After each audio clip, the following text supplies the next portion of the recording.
Hello, I'm Isaac Hayes III, founder and CEO of Fanbase. Listen to what I'm about to tell you. The window to invest in Fanbase is closing. We've raised over $10.6 million of our $17 million goal. That means there's room for less than 6,370 people to invest in Fanbase for the average amount. The minimum to invest in Fanbase right now is $399. That makes you an owner in Fanbase today. Go to startengine.com/fanbase to invest. Why? Because current social apps have taken advantage of users for far too long, with content suppression, shadow banning, harmful racist content, and no real tools for monetization and equity. Fanbase has over 1.4 million users and counting, allowing anyone to reach all their following and monetize their content from day one. Social media is the new TV, and whoever owns the apps that distribute that content have the opportunity to own potential billion-dollar companies. While big platforms with uncertain futures are failing to serve their users, Fanbase is stepping up to fill the gap. Don't wait until it's too late. Invest now, invest for yourself and your future. Go to startengine.com/fanbase and own the next generation of social media.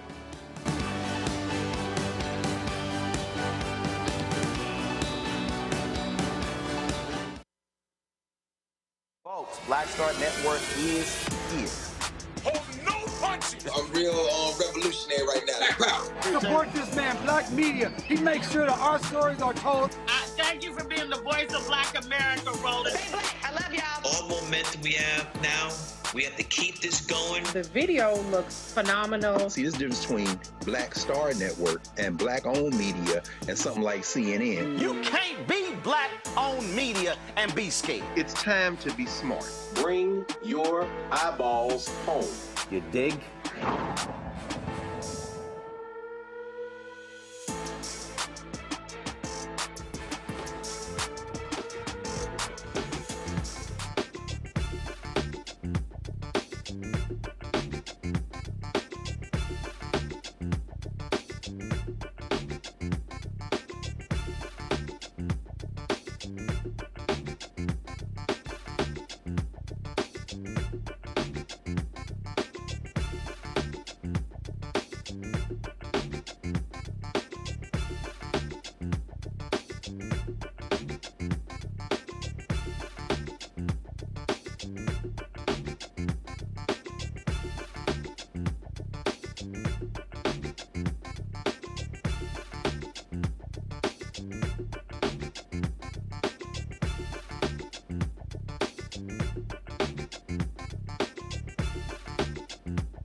Today is Monday, May 5th, 2025. Coming up on Roland Martin Unfiltered, streaming live on the Black Star Network, the federal racketeering and sex trafficking trial of Sean Diddy Combs kicked off in New York today. What you need to know as a hip-hop mogul faces the fight of his life. Closing arguments are underway in the Tyre Nichols federal murder trial. 3 former Memphis police officers are on trial for the brutal beating death of Nichols. Folks, we've been breaking down Trump's new budget blueprint, which of course slashes education, health, housing funding, while pumping record cash into defense and border security.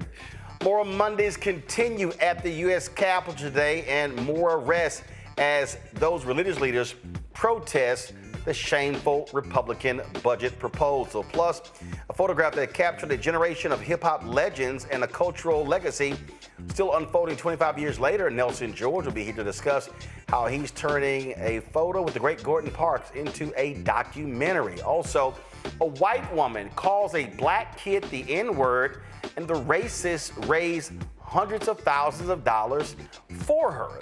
In tonight's Fit, Live, Win segment, we'll take you to Atlanta for Heels for ATL, a movement changing how black folks see fitness and community as hundreds run up heels together. Wait till we show you and talk to you about this. Folks, it's a lot we're gonna break down. Plus, we lost 2 legends, Clarence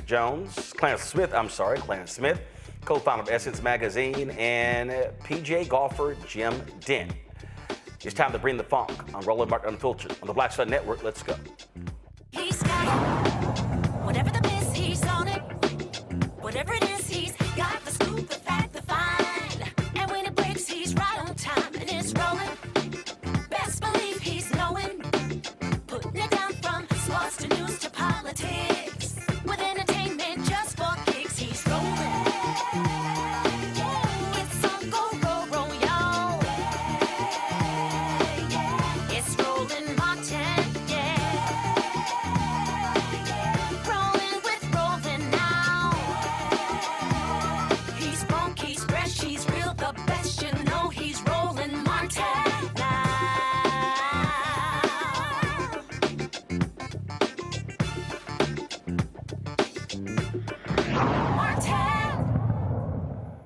Folks, in New York City, the federal trial of Sean Diddy Combs has officially begun. That's right.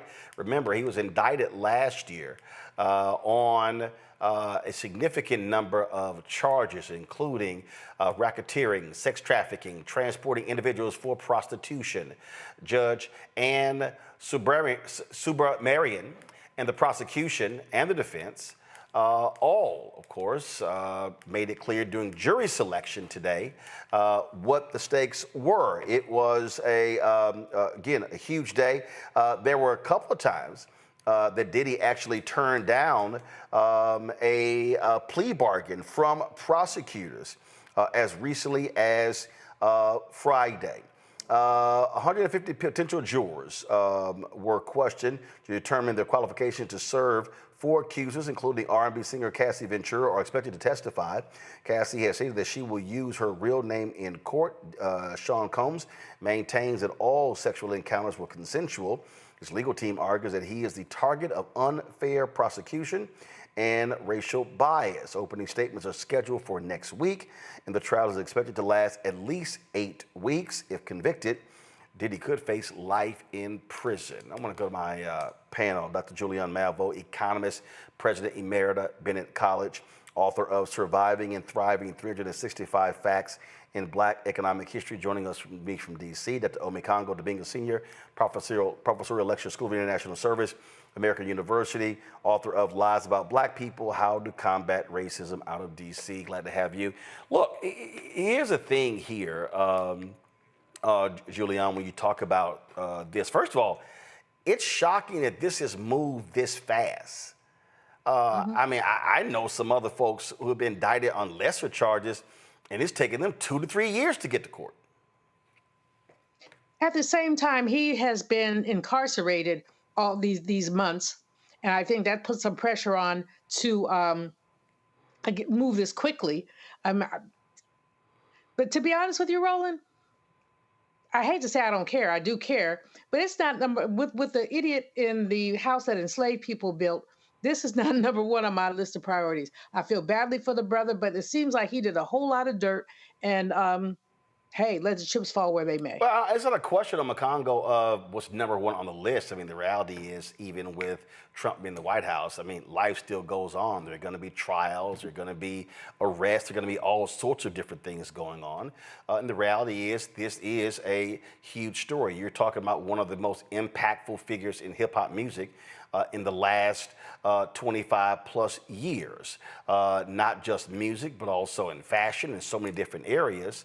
And Sean Combs impacted the careers of a lot of people.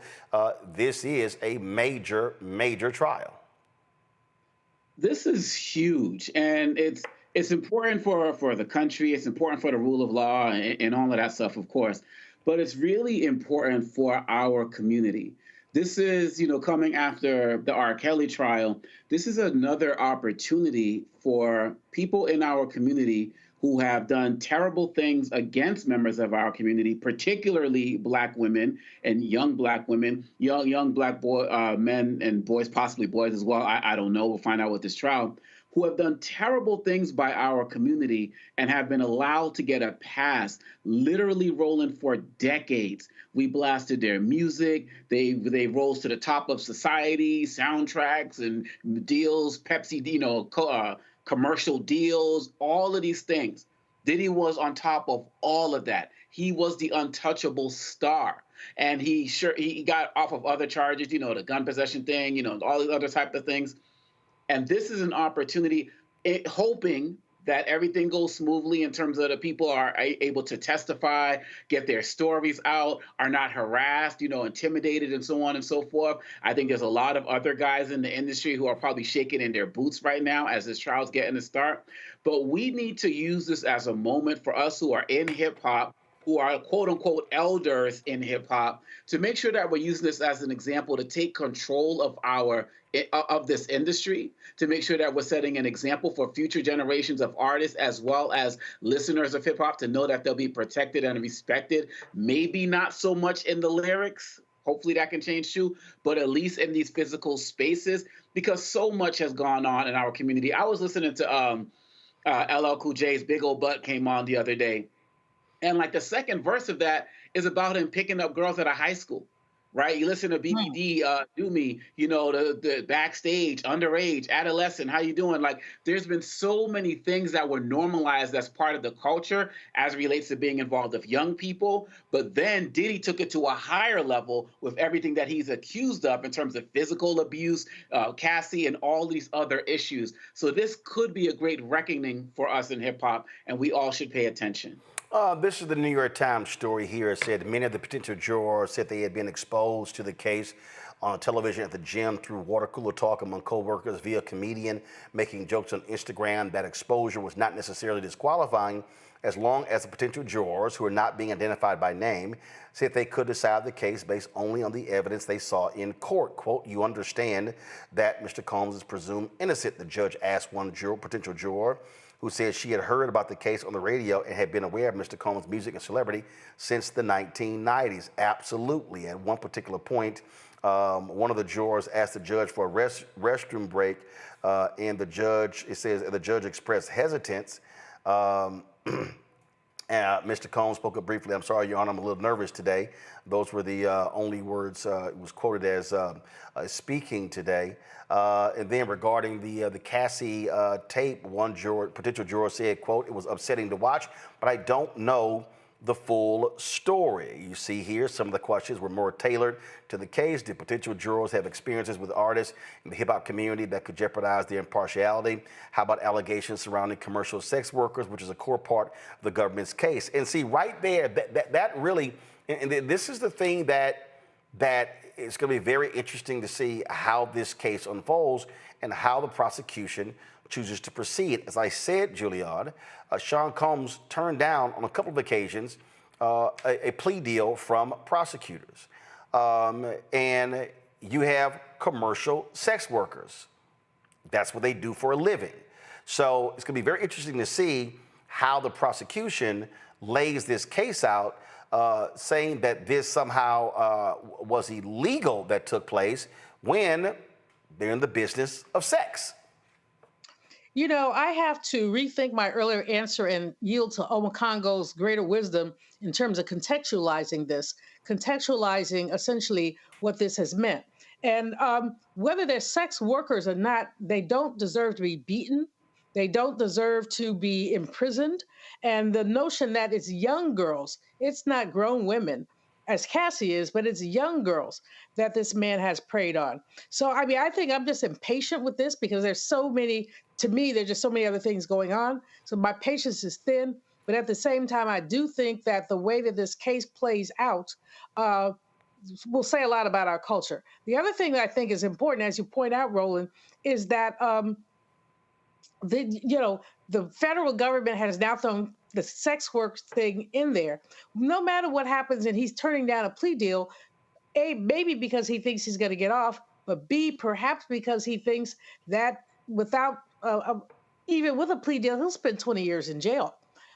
He's going to spend 20 years in jail. This is a relatively young man in his 50s who will spend the rest of his life in jail. But I do think that there's a whole lot going on here that we need to deal with in terms of how this plays out. Again, I will start by saying I am impatient with this, and so many other things happening, but this is very important. So, Omakongo, thank you for recontextualizing that for me.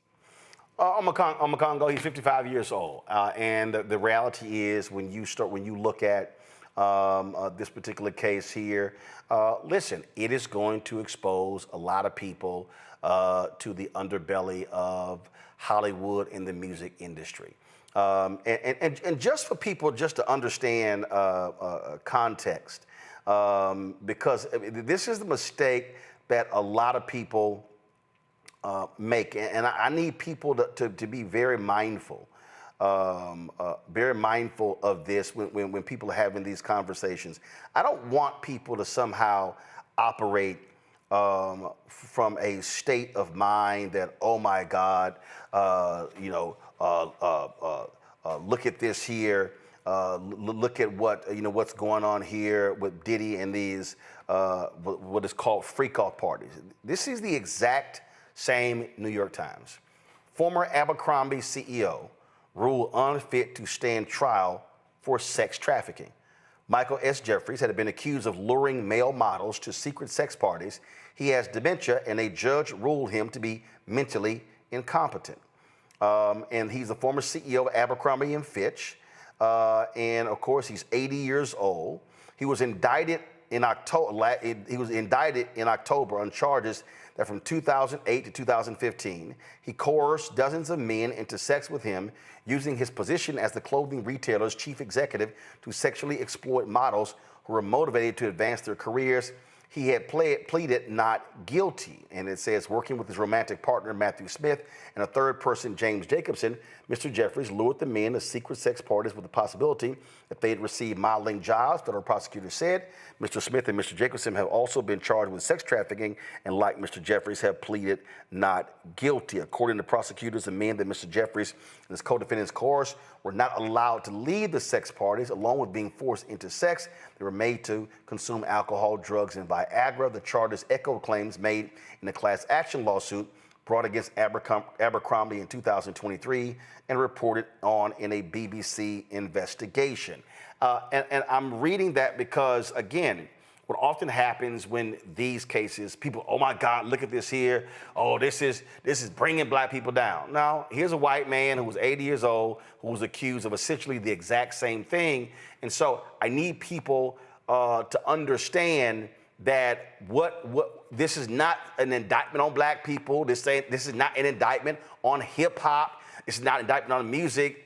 This is literally the entertainment industry. And we've seen stories like this, Hollywood, music, fashion, across the board.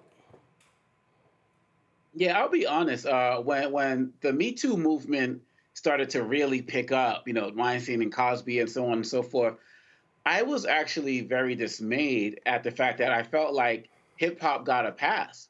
Like, I can't think of any major hip hop artist during that particular time when Me Too was really, really popping that got put on any of these charges, right? And then, the R. Kelly documentary and stuff came out. I mean, this stuff has been going on for a while, but hip hop finally kind of came out unscathed. And now this is not the issue anymore. And so you're absolutely right that if people who are consumers of hip hop, who are part of the hip hop community, who love hip hop, if they put his accusers first, then they should be able to look at this as some form of objectivity. If they keep looking at this as, oh, this is like when Cosby tried to get NBC and all of a sudden all of these allegations came out, they're going to continue to be, jaded by what's going on. There's going to be a lot of information that's going to come out. And I think some people who are kind of still in denial are concerned that maybe some of their guys are going to come out who they like. And they got to put up their front now to kind of save face with this all. I mean, when you're talking about issues of trafficking and all of this, Diddy didn't go to anybody's house, I'm assuming, and grab somebody. There were people involved, his bodyguards, his team. So it takes a whole network of people to do things that this man is accused of doing. And so we do ourselves a disservice if we give it off of just, I didn't even know about the Abercrombie case and what you just read. So we do ourselves a disservice if we just talk about conspiracy theories, especially, I'm mad that this stuff didn't really hit the fan until people had to see the video with Cassie for stuff to really hit the fan. But actually, this actually didn't hit the fan even with the Cassie video. What happened? What happened was it was the lawsuit that dropped in the New York Times on a Thursday. It will sell the next day. That's what changed it, and so that's what happened. And again, it's another story. Again, look, I follow the news. I just need people to understand what we're talking about here. Go to my iPad. This is Peter Nygard. Peter Nygard, huge in the fashion industry, was sentenced to 11 years in prison in Canada for sexually assaulting 4 women at his company's headquarters. He's still facing trials in Montreal, Winnipeg, and New York. This story here is from September 2024. He basically was accused of doing the same thing Jeffrey Epstein was doing. He actually had an island. He actually had his own place in the Bahamas where people talked about the wild sex parties and things along those lines that actually happened at his home there as well. Again, when you see this story here, the prosecutor in Canada said Peter Nygard is a sexual predator. He is also a Canadian success story gone wrong. Nygard, 83 years old, and again convicted, and is still facing trials in Canada and the United States. And so so let me be real clear for people who are watching and listening. This is not about, this is about making excuses for Diddy. No, I want our people to understand, don't get caught up in this nonsense of black pathology. Because, and it's gonna happen. And I guarantee you, you're gonna watch white mainstream media, and you're going to see them talking about this here, and somehow they're going to make this an indictment on black people, on hip hop, on young artists. I just showed you two old white men. Two old white men, 180, 183, who were accused and one convicted of the exact same thing that they are targeting Diddy with. And so I just think that perspective is important, and a lot of folk won't actually do that, but knowing how white mainstream media works, I can actually see them trying to make this about black people and hip hop and rappers and things along those lines, as opposed to what happens within this industry. All right, folks, going to a break. We'll be right back. More to talk about on today's show, including all of these racists coming to the aid of a white woman caught on tape calling a black child the N-word, and they have given almost $1 million to help her out. You're watching Roland Martin Unfiltered on the Black Star Network. Coming soon to the Black Star Network. In France, me and Tony, and accidentally went to the Louvre, right? I had never been, and I saw a side door. And we got off the little bus. I said, come on, let's go to the Louvre. I mean, I'm just like, let's go to the Louvre, right? We're here. This black girl is at the door with this white guy, black African girl. And she says, oh my God, Vanessa Bell Calloway. And I'm like this, you know me? And come to find out we were at the wrong door. But she said, I'm gonna let you just go in here. But I was in Paris, France. And that shocked me. She knew my name, she knew me. She knew my movie. You know, so it's like, you just gotta, they say, build and they will come. Put it out there, people will find it, they will come.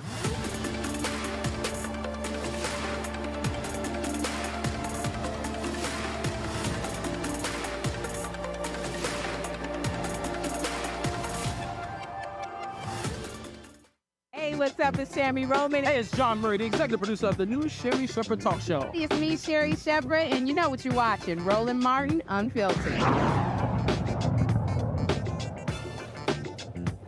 Folks, a Tennessee jury heard closing arguments today in the high-profile state criminal trial of 3 former Memphis police officers charged in the brutal death of Tyre Nichols. Tadarius Bean, Demetrius Haley, and Justin Smith Jr.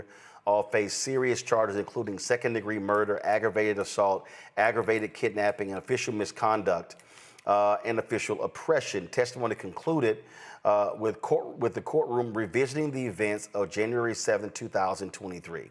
That's when Nichols, a 29-year-old black man, was pulled over, pepper sprayed, and ultimately beaten just steps from his home. The jury saw a video of the officers punching, kicking, and striking Nichols with a baton as he called out for his mother before leaving him handcuffed and slumped against a squad car for more than 20 minutes without medical aid. Nichols died 3 days after the beating from blunt force trauma. Former officer Desmond Mills Jr., who took a plea deal, testified he regrets not stepping in to stop the assault.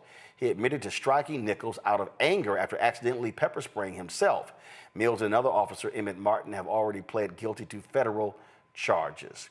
You know, we talked about this here, this case last week, folks, and again, not just this case. We need to understand what is happening in the United States when it comes to police brutality. Right now, 2 blocks from us, sitting in the Oval Office, is somebody who supports thugs, somebody who supports officers. Remember, we had Megan Cundiff on, and we talked about the case of this Los Angeles County deputy sheriff who was convicted. Let me say it again. He was convicted of beating her. She was an innocent bystander. She was videotaping. Well, remember we told y'all on this show, remember we told you to be very careful, because we said what was going to come down is that Donald Trump was going to do something. Do you now realize in that particular case that the U.S. attorney, post-conviction, is offering a plea deal. Wow. I remember we warned everybody what was going to happen. Remember, they asked for a 3-month extension so he could review the case. The judge, like, what the hell is there to review? The man was found guilty. He said, no, we moving forward with this. Well, this U.S. attorney offers a plea deal. Go to my iPad. Now, federal prosecutors have resigned because of that plea deal. This is the Los Angeles Times. Several federal prosecutors, including the chief of the Public Corruption and Civil Rights Section, have submitted this is the LA Times, have submitted their resignations following a plea deal offered by the new U.S. attorney in Los Angeles to a sheriff's deputy who had already been found guilty of using excessive force. Two sources confirmed to the Times that Assistant U.S. Attorneys Eli Alcaraz, Brian Fairstein, and Section Chief Cassie Palmer resigned from the office over a post-trial plea agreement filed Thursday in the case of Trevor Kirk, an L.A. County Sheriff's deputy who was convicted of a felony for assaulting and pepper spraying a woman outside Lancaster supermarket. This deputy sheriff was relieved of duty. He was found guilty in February of one felony count of deprivation of rights under color of law and faced up to 10 years in prison. Under the plea deal filed Thursday, which still requires approval from a judge, he will serve a maximum of 1 year in prison. The government agreed to recommend a year of probation. This is still the LA Times story. In June 2023, Kirk was responding to a reported robbery when he threw a woman to the ground and pepper sprayed her in the face while she filmed him outside a Lancaster Winco. While the woman matched the description of a female suspect Kirk had received from a dispatcher, she was not armed or committing a crime at the time he first confronted her, court records show. Under the new agreement, Kirk would plead guilty to a lesser included misdemeanor violation of deprivation of rights under color of law. If the plea is approved by the judge, according to the agreement, the U.S. Attorney's Office would, quote, move to strike the jury's finding that Kirk injured the victim. Ome Congo, this right here is a perfect example. This is all Donald Trump. Donald Trump's Department of Justice does not believe that cops should go to prison. Donald Trump has said he's going to give them 100% immunity for doing their job. He issued the executive order last week to protect them financially. I need people to understand that Donald Trump is giving cops a pass. The only reason this is this is a federal trial. Donald Trump has no jurisdiction over the trial in Memphis, state trial. Can't get involved in that. Federal, he can. I'm telling you right now, Ome Congo, I'm telling you right now, write it down. If this judge rejects this plea deal, matter of fact, even if he accepts the plea deal, I guarantee you, I will put $1,000 on it that Donald Trump is going to pardon this deputy sheriff. Wow. Wow. It's, sometimes you're motivated and you're inspired. You're doing this work every day. We're fighting. And then sometimes you get these stories that just take you down, a notch. And this is kind of one of those because it's just another reminder of what this man is doing, not only to protect cops, but to protect white supremacy at all levels. When you couple this with programs that they're getting rid of in schools that work with black kids, because they say they want to right historical wrong, the way they're gutting civil rights divisions. This is part of it. This is also a DOJ that got rid of all of its investigations into white supremacy in the police and in the military. So they want this. They want to reward this in every way, shape, and form. And people need to really buckle up for not even what's coming, what's already here. You're talking post-trial they're doing this. How many trials are they going to go back and do this to? And how many judges might be down with this? How many prosecutors, might be, cool with this? Like, okay, yeah, maybe. This is what literally attacking the rule of law looks like. And it's happening from the place that's supposed to be the head of law in this country. This is scary. This is going to be happening across the country if it's not happening already. And we already have in Texas where, Abbott's, pardoning people on state levels. This is what Trump is going after in every way, shape, or form. And people were so happy when Matt Gaetz didn't get the job and they picked Bondi instead because she was going to be the sane one, the better one. She is the same instrument doing the same thing. Yeah. And people need to be on notice. This right here, Julian, this is the U.S. attorney who Trump appointed. This says Trump ally and rising California GOP star Essayli is named top federal prosecutor in L.A. That's him right there. He was a member of the California Assembly. His name is Bill Essayli, okay? This is him right here. This is the man who wants this cop to get off.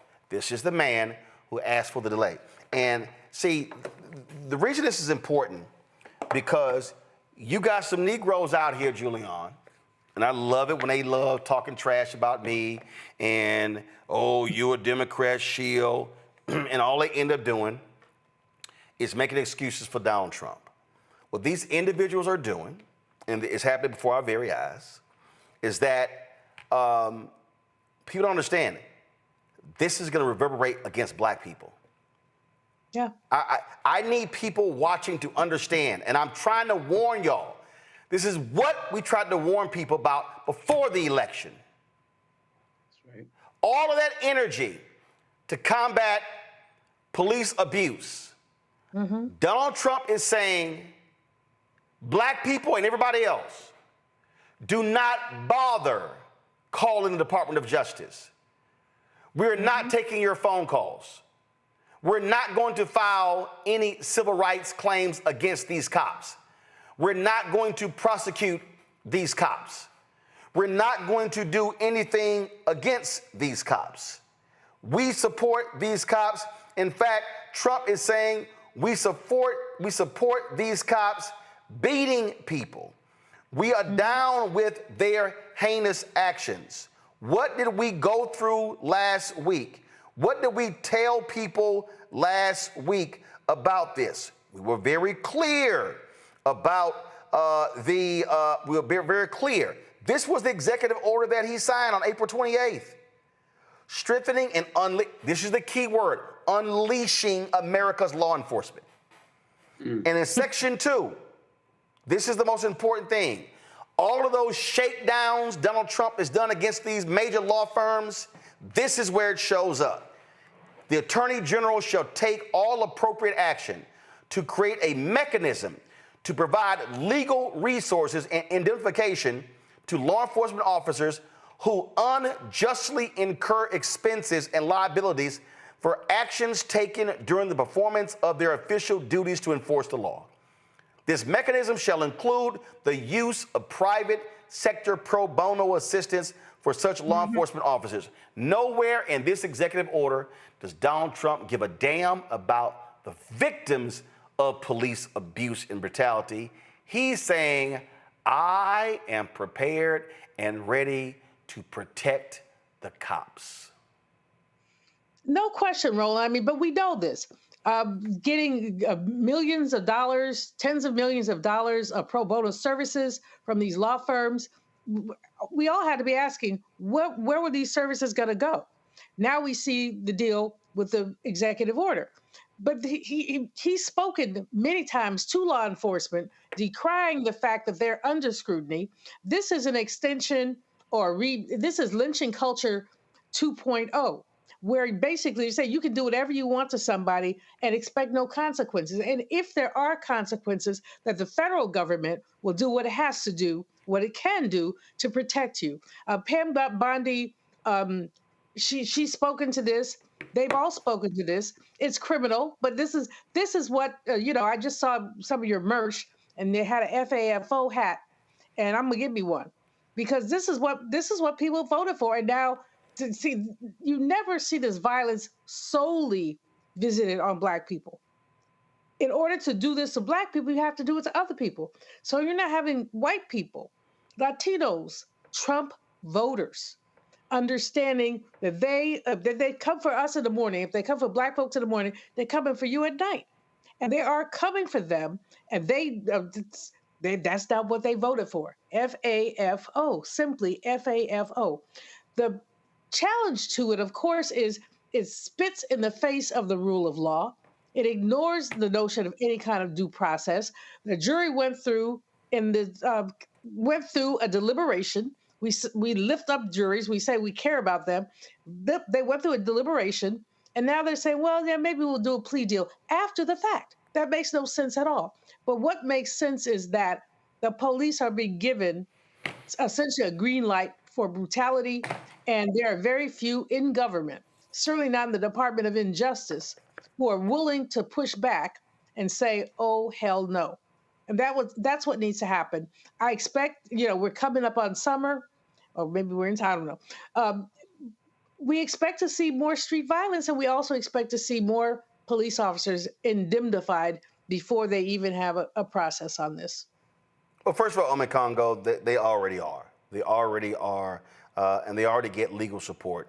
But Trump is just saying point blank, no, we good. We good. Y'all can do whatever you want. And I'm laying this out because I need people to understand the climate that we're living in. The climate that we're living in. We told y'all how this thing was going to be unfolding. We said it the last time this thug was in the Oval Office. Now what you're seeing is this thing now on steroids. You now are seeing not only cops unleashing, being emboldened. You're now seeing other folk emboldened. You are seeing the absolute craziness that takes place. You're seeing how these people are treated. Take the case of this Shiloh Hendrix, okay? Shiloh Hendrix. Now, some of you have seen the video of Shiloh Hendrix attacking a Black child.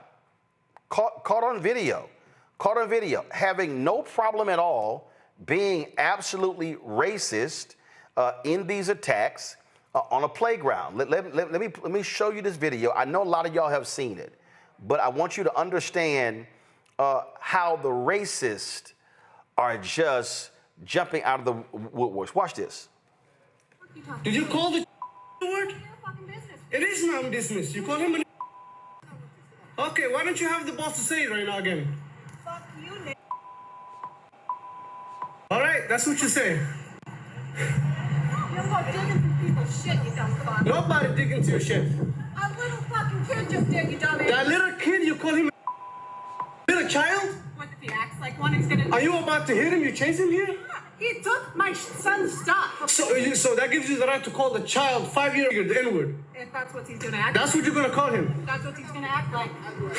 You know, that's a hate speech. And you can be recorded for that. I don't give a shit. Huh. Fuck off. Okay, we'll see about that, what the internet has to say about you. The guy who's shooting that says, we'll see about that, what the internet has to say. Now, this wasn't the only video. There was a different video. Okay, so watch this one here. Call him a child? Did you call the child the word? Yeah, spoiler alert. While I censor it, she uses... Now, again, this of course, is you see this gentleman, he does a lot of these videos breaking these things down. Now, she is attacking a kid while she's carrying a kid. But I want y'all to understand what's going on in terms of how the racists are just so excited by this. Then you have again, the racists like Matt Walsh, of course, of the Daily Wire, and he's an absolutely white supremacist. He has no problem supporting racists. So listen to what he talked about. It is, in the end, a net positive that this woman has raised $500,000. I'm glad she has. I hope she raises $1 million. I will not be joining with some of my conservative friends in wagging my finger at her donor. And I'll explain why. First of all, she does have a legitimate need for the money. The mob is truly trying to get her killed. I don't believe that a woman should have her life threatened for saying a word, even a bad one. And you could say freedom of speech, but not freedom from consequences for your speech, all you want. But if losing your livelihood and having your house burned down is a consequence of your speech, then you do not have free speech. Supporting free speech means supporting someone's ability to speak without having their family murdered for it. Okay? I mean, that should be pretty obvious. Second, more importantly, and the part that I really need everyone to stop and think about. This is the most devastating attack on cancel culture that we have seen, possibly ever. Shiloh Hendrix has, without really trying, effectively ended cancel culture. As Mark Dice said in his video about the incident, Shiloh is the final boss of cancel culture, or maybe rather the final boss that cancel culture has to fight. And I think that's right. Here's what we have to understand on the Congo. These racists love this because they're like, oh yeah, we're winning. We now get to call you, we get to call you the N-word. We get to call you any of these things. And you know what? We're going to stand up and support our fellow bigots. We're going to come to their aid.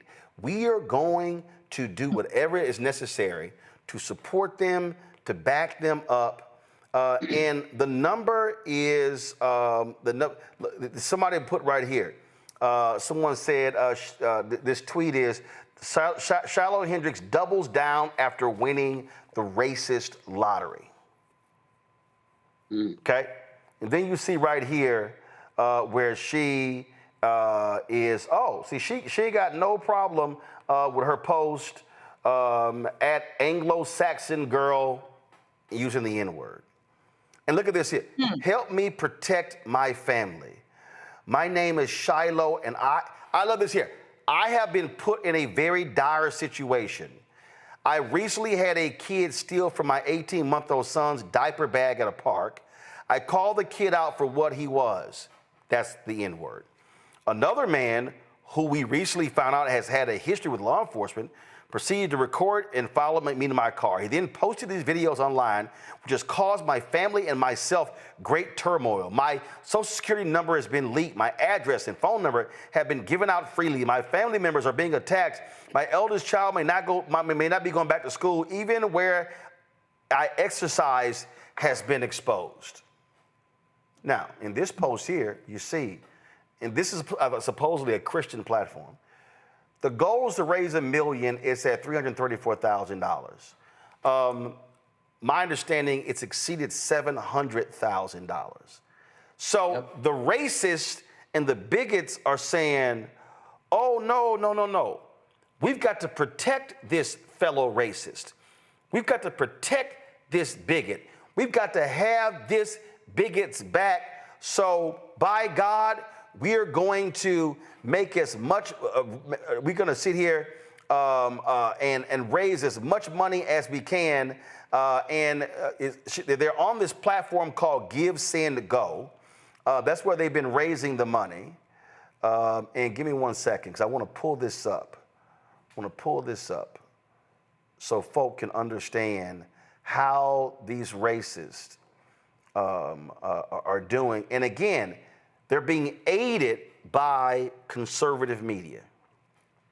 Conservative media is loving it. Now, here's what's crazy. If you go on here, you type her name in, you literally see legal, emergency, family, medical, emergency. you see all of these. I mean, you see all of these efforts to raise money for Shiloh Hendrix. Now, the question is, what's legitimate? But we do know about $700,000 has been raised. That's what's crazy.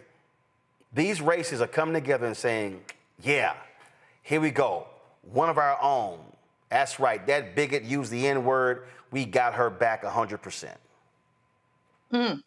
Yeah, and I'm so glad you brought up the GoSendMe platform, because other platforms have no problems canceling donations and returning the money when something is found to be controversial. And I'd be very surprised to see what would happen on this website if somebody put up something that was deemed anti-Semitic. Would they cancel that? I'm very skeptical as it relates to that as well. So the hypocrisy is real, because they on there, they basically said, we don't, make judgments and so on and so forth.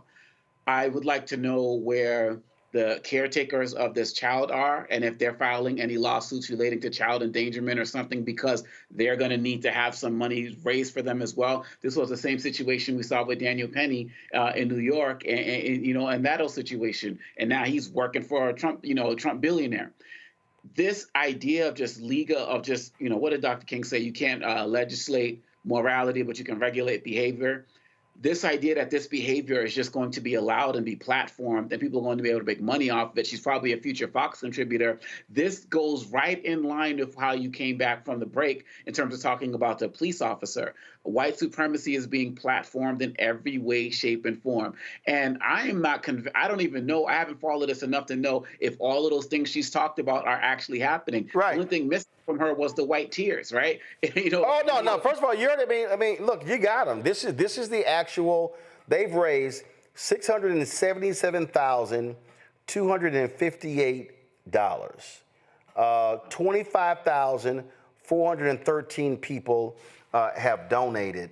And you see right here, you see the list of donations, and look at her, where do I even begin? The overwhelming support that my family and myself have received is unbelievable. I have never felt so scared yet reassured in my life. It's truly a whirlwind of emotions. You're a racist. This woman is no different than the White Citizens Council. She's no different than the hooded Klan folks. Oh, so you're now scared to death because somebody exposed your racism and your bigotry. And now you're mad that, oh my God, I'm being attacked. But you had no problem attacking the young boy with the N-word. But this is what Donald Trump has unleashed in America. That's right. Julian, go ahead. Without question, but this is what he said he was going to do. This is what he did last time around. This is what he did when he forced Mayor Bowser to paper over the Black Lives Matter sign. This is who he is. And all these used to be closet racists have been given permission to behave like the jackasses, excuse my language, that they are. He's given them permission to do it. And basically, they have gone wild, gone amok. One of the things I think you said earlier, or someone did, she's holding a child in her hands, in her arms, and attacking a child. What is she teaching the child that she's holding in her arms?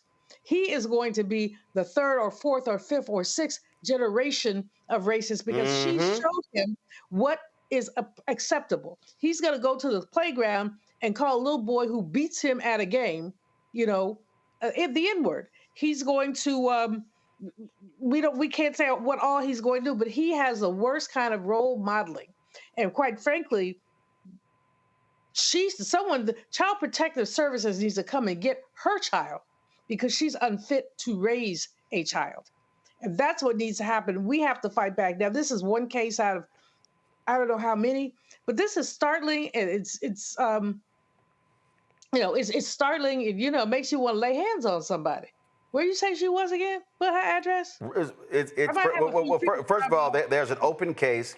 There's an open case in Rochester, Minnesota, where this took place. And here's, now remember, you have two things going on here. Congo. You've got this, you've got the story out of Texas that we've covered as well, where Austin Metcalf, the white kid, was killed, and the black kid was charged, both students. But what's interesting here is there's this one person who goes by BIPOC something. This is literally what his tweet was. It's official. We won. So here's what they did. They showed how much has been raised to help the racist Shiloh Hendrix, and then they're comparing it to Carmelo Anthony, the young black kid who was charged with killing Austin Metcalf, and $520,000 was raised for his defense fund. But this person goes, "It's official, we won." Then when you go to this person's Twitter feed, they got 200,000 followers. They go by Christian colonizer. I screenshot in QT hateful, violent, ignorant, and racist tweets, hate and extremist content. X team, yeah, but you support racists. And then when you go underneath here, again, if y'all want to if you go underneath here, you're going to see all of these racists in their comments, and you're going to see all of the things they have to say, because this is who they support. And people need to understand, they are literally supporting bigots and bigotry. And I'm telling you right now, Donald Trump has absolutely, I mean, look at this person. We have raised over $120,000 in a few hours. This has sent a thermonuclear missile into the Overton window. Big credit for assisting all of these people. Again, going by independent journalists, this is who they are. They are openly supporting bigotry, and they got no problem doing so, because they know one of their own is sitting in the Oval Office. Their own is at the Department of Justice. It's in every facet of government. They've got Stephen Miller. It can go on and on and on. Racist, white supremacists, white nationalists are in control of the federal government. I'm a Congo, and then Julian. Period, bottom line. Period, bottom line. You brought up Carmelo Anthony. Last time I checked, it was his family that had to move because of threats that they were getting. And, you know, we see stories like this across the country where black families get attacked in some way, either physically or on social media. We are not the ones threatening to burn people's houses down. We are not the ones doxing people and having people do SWAT activities on people's homes. We are not the ones who were doing that. And so this whole story actually makes me more concerned for that child and his family and what's going to happen to them. Someone's going to put their information out there as well. And that's why these stories are important to get out there, so people know that we have to protect them. We are the only ones who are going to be able to protect ourselves, because we are dealing with a racist government. We're dealing with a racist president who, as you said, at least 6 times today already, unleashed these people on us. They want the violence, they want the hate, they want the smoke. The fact that you're going to compare someone on a murder trial to a racist lady, you know, calling a child this, is barbaric and disrespectful. I had a kid in my class who said that my class taught him that he was a racist because he was thinking about all of his experiences growing up. And he said when he was 5 years old, he remembers watching TV with his uncle, and his uncle said, "You see that person on TV? That's an N-word." Like, he was getting that so young. And for people who thought that we've come so far and these new generations are so open-minded and so on and so forth, more of these young guys are MAGA, more of these young guys are racist, and more of these folks have no problem openly putting it out there and making money off it. And these companies are out there supporting it. I don't think she's lost a job. I don't think her kids have any problems going to school. And this is part of the problem as well. Julian? Congo has nailed it. I mean, what we have going on here is racists have been given permission to be racist. There was a time when racists kept it underground and undercover. They might use the N-word around their friends, but they would never use it in public. They would never identify with it. You know, they might grouse about it. But now, hey, all bets are off. The hoods have come off. They don't have to wear hoods anymore. The Klan is out. This woman is one of them Klanettes or whatever they call them. And shame on her. But she doesn't have any shame. To even put up a GoFundMe page suggests or whatever they call it, go, go, go, suggests that she has no shame. And all these people who are sending in the comments and the dollars have no shame either. And what it does say to me is that we have to, Black folks have to be ready. You know, if we must die, let it not be like hogs, said Claude McKay, hunted and penned to this inglorious spot. That is where we are, hunted and penned. But he concluded his poem, If We Must Die, and said, pressed to the wall, dying, but fighting back. We must always fight back. This woman, I can't even tell you what all needs to happen to her. But it's not her personally, it's the lynching culture that has made it okay for a woman, a relatively young woman with a child in her arms. Why would you expose your child to that level of hatred? Why would you do that? Easy, because because it ain't no different than the people who invited their children and had them standing out there lynchings. You know this. Exactly. This is who they are. This is what their life is, and I just need people to understand that they're not going anywhere because they are being emboldened. They're being emboldened by the person sitting in the Oval Office. Got to go to a break. We come back. We're going to show you religious leaders protesting what they call is an immoral budget by Republicans. They get arrested at the Capitol. Moral Mondays hits the U.S. Capitol. Rep. Bishop William Barber repairs of the breach. We'll show you when we come back. Folks, don't forget to support the work that we do. Listen, the conversation that we have, and I'm just telling y'all right now, this is so critically important, what we're talking about here, because what we are seeing is going to continue. We have been warning. In fact, just so y'all understand, I saw somebody had posted a tweet. And if y'all want to understand why it's important to support this show, here's a perfect example. This is the tweet here. Somebody posted, they are concerned about the declining birth rates of white people. We know what they mean. Thanks to Stephanie Rule for highlighting this. You would think they'd be more concerned with air travel now as planes can't fly and airports are a mess. And this person, hashtag Dems United. This was my response. We've been highlighting this in Roland Martin Unfiltered since 2018. Also my book, White Fear, in 2022. Hell, I can go back to 2009 when I first started talking about declining white birth rates. See, if y'all want to follow media that figures this stuff out late, y'all can go keep watching mainstream white news. We have been ahead of the curve on so many stories because we're paying attention to what is happening on the ground. So when you support this show, when you support this network, you are supporting. Listen, the advertisers not flocking. Oh, you turn on Fox News, you're gonna see all kind of major ads. They do not want to support black-owned media. And unfortunately, in black-owned media, it's too much emphasis on hair, beauty, entertainment, and sports, and not enough on the news stuff that's happening every single day. But you help us build this out right now, and I'll pull it up just so you understand what we're doing right now. All this is being changed. If you go to Black Star Network, right now it's set up really as our app, but I'm completely having the website overhauled, and it's going to be a news and information portal. We're shooting a pilot in a couple of weeks for a business show. We're doing all sorts of new things, and so trust me, we're making this stuff happen because we're building out black news and information. And I want to be as clear as I possibly can. I know lots of entertainment. In fact, you saw the promo on Wednesdays. We're going to run it right after I finish this here.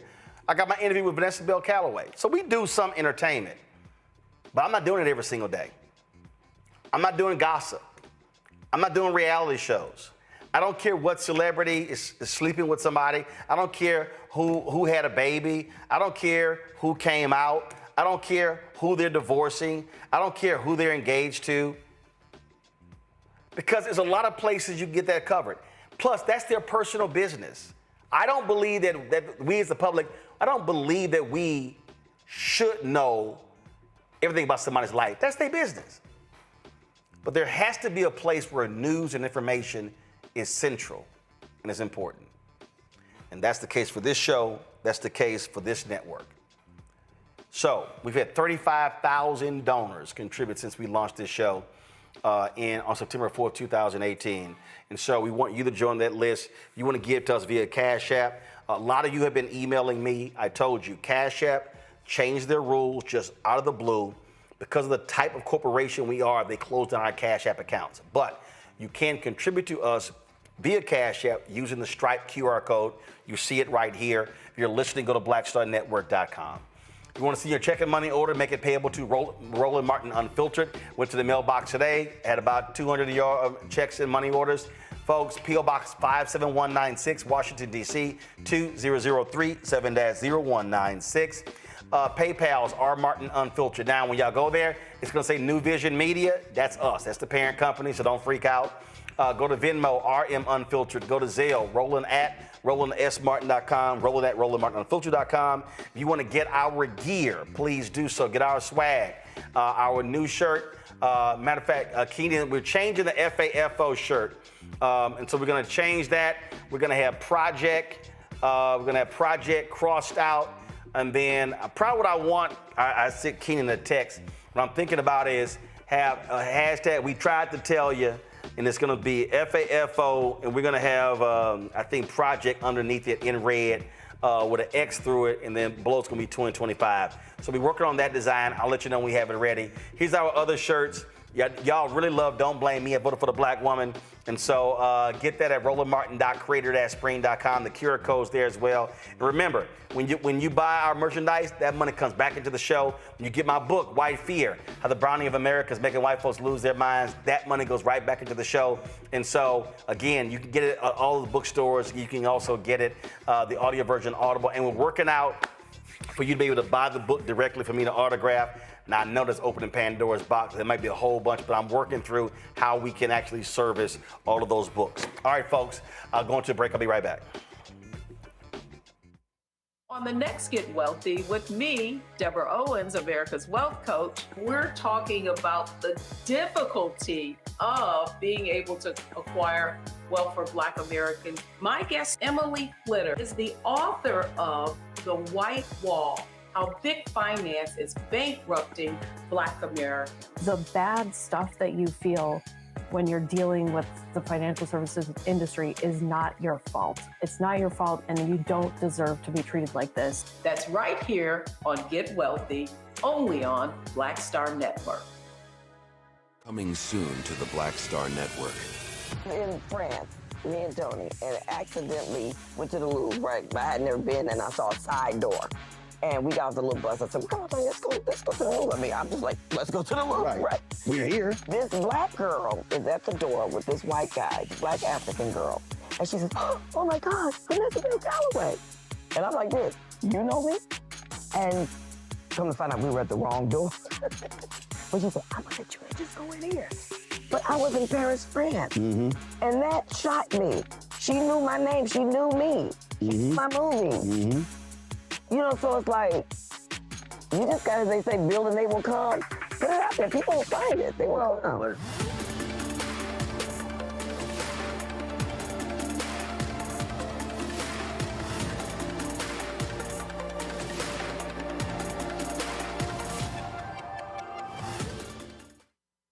Hey, what's up? Geek Tony in the place to be. Got Kicked Out Your Mama's University, creator and executive producer of Fat Tuesdays, an air hip-hop comedy. But right now, I'm rolling with Roland Martin, unfiltered, uncut, unplugged, and undamn believable.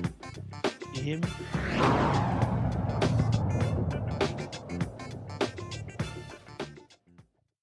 Bishop William Barber, repairs of the breach that continue bringing Moral Mondays to the United States Capitol.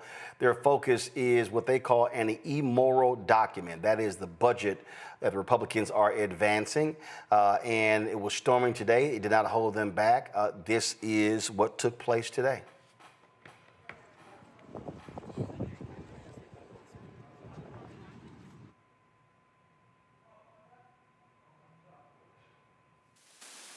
We are here.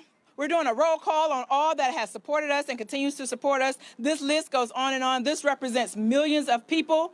The AME Zion repairs of the breach, the AME Zion Church, National Council of Churches, Christian Church Disciples of Christ, Sojourners, Red Letter Christians, United Church of Christ, Ohio Council of Churches, Presbyterian Church USA, Black Voters Matters, National Urban League, National Council of Jewish Women, Fellowship of Reconciliation, the Nation's Mosque, and many, many more. So while we are here, we will not bow, nor will we be bought, nor will we back down. While we have Moral Mondays, we gather because silence is not an option. We gather because injustice is not abstract, it's legislated. We gather because faith does not belong only in the sanctuary, it must walk into the halls of power and cry out for justice. Why Moral Mondays was born from a holy unrest. When political leaders began passing laws that hurt poor and protect the powerful, when they prayed in public but punished the vulnerable in private, when budgets become weapons and policy becomes persecution, we answered with this what our sacred traditions demand. We demand a public witness, prophetic resistance, and moral action. We do not come to do protest itself. This is not a photo op opportunity. We come because our sacred text cries out, woe to those who decree unrighteous decrees. Let justice roll down like waters. Whatever you did for the least of them, you did also unto me. That's why we have Moral Mondays. That's why that you are here today, because budgets are moral documents. Because poverty is not a personal failure, it is a policy choice. Because righteousness is not partisan, it is a prophetic mandate. And because we know that, it is moral to confront the immoral.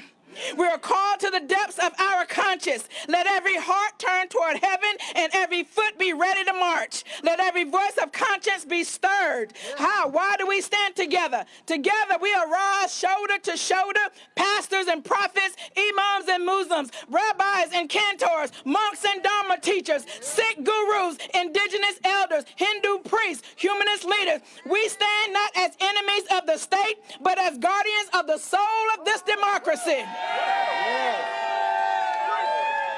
He says, woe to those who legislate evil, who write budgets that rob the poor, who trample the widows and the orphans on the bureaucratic boots, who codify cruelty and call it economic prudence. Budgets are moral documents. We testify that what a nation loves, what it fears, and whom it's willing to sacrifice. And this budget that they're trying to pass is a shameful story. And it may be written in ink, but it bleeds.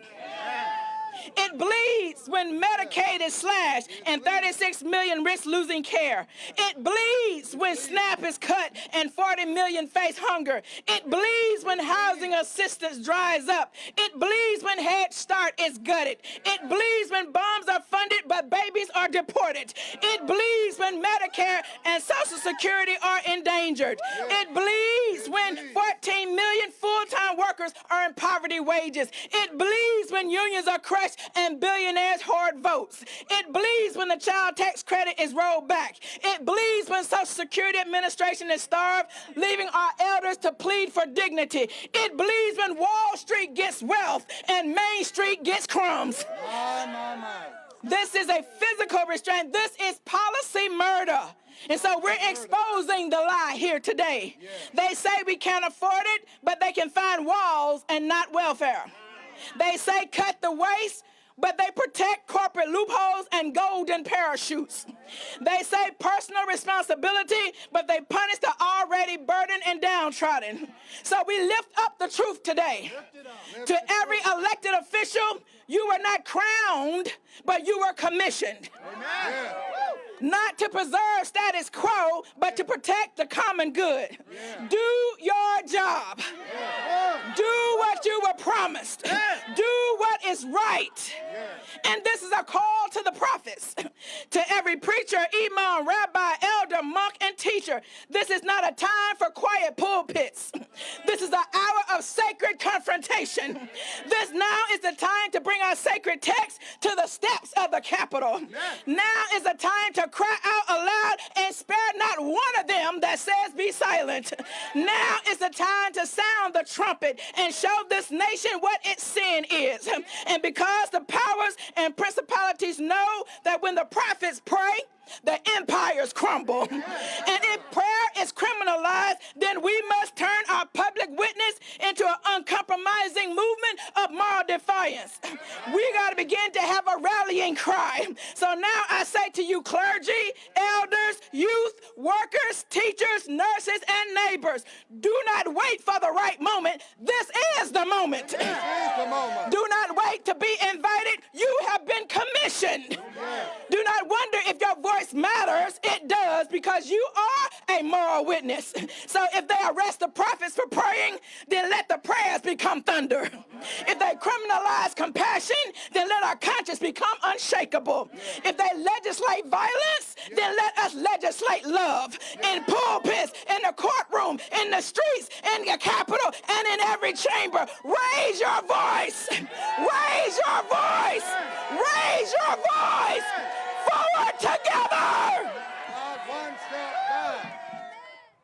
So, folks, they had the initial protest outside, and then they went inside. Here are a couple of videos on the repairs of the breach Twitter feed. So check this out.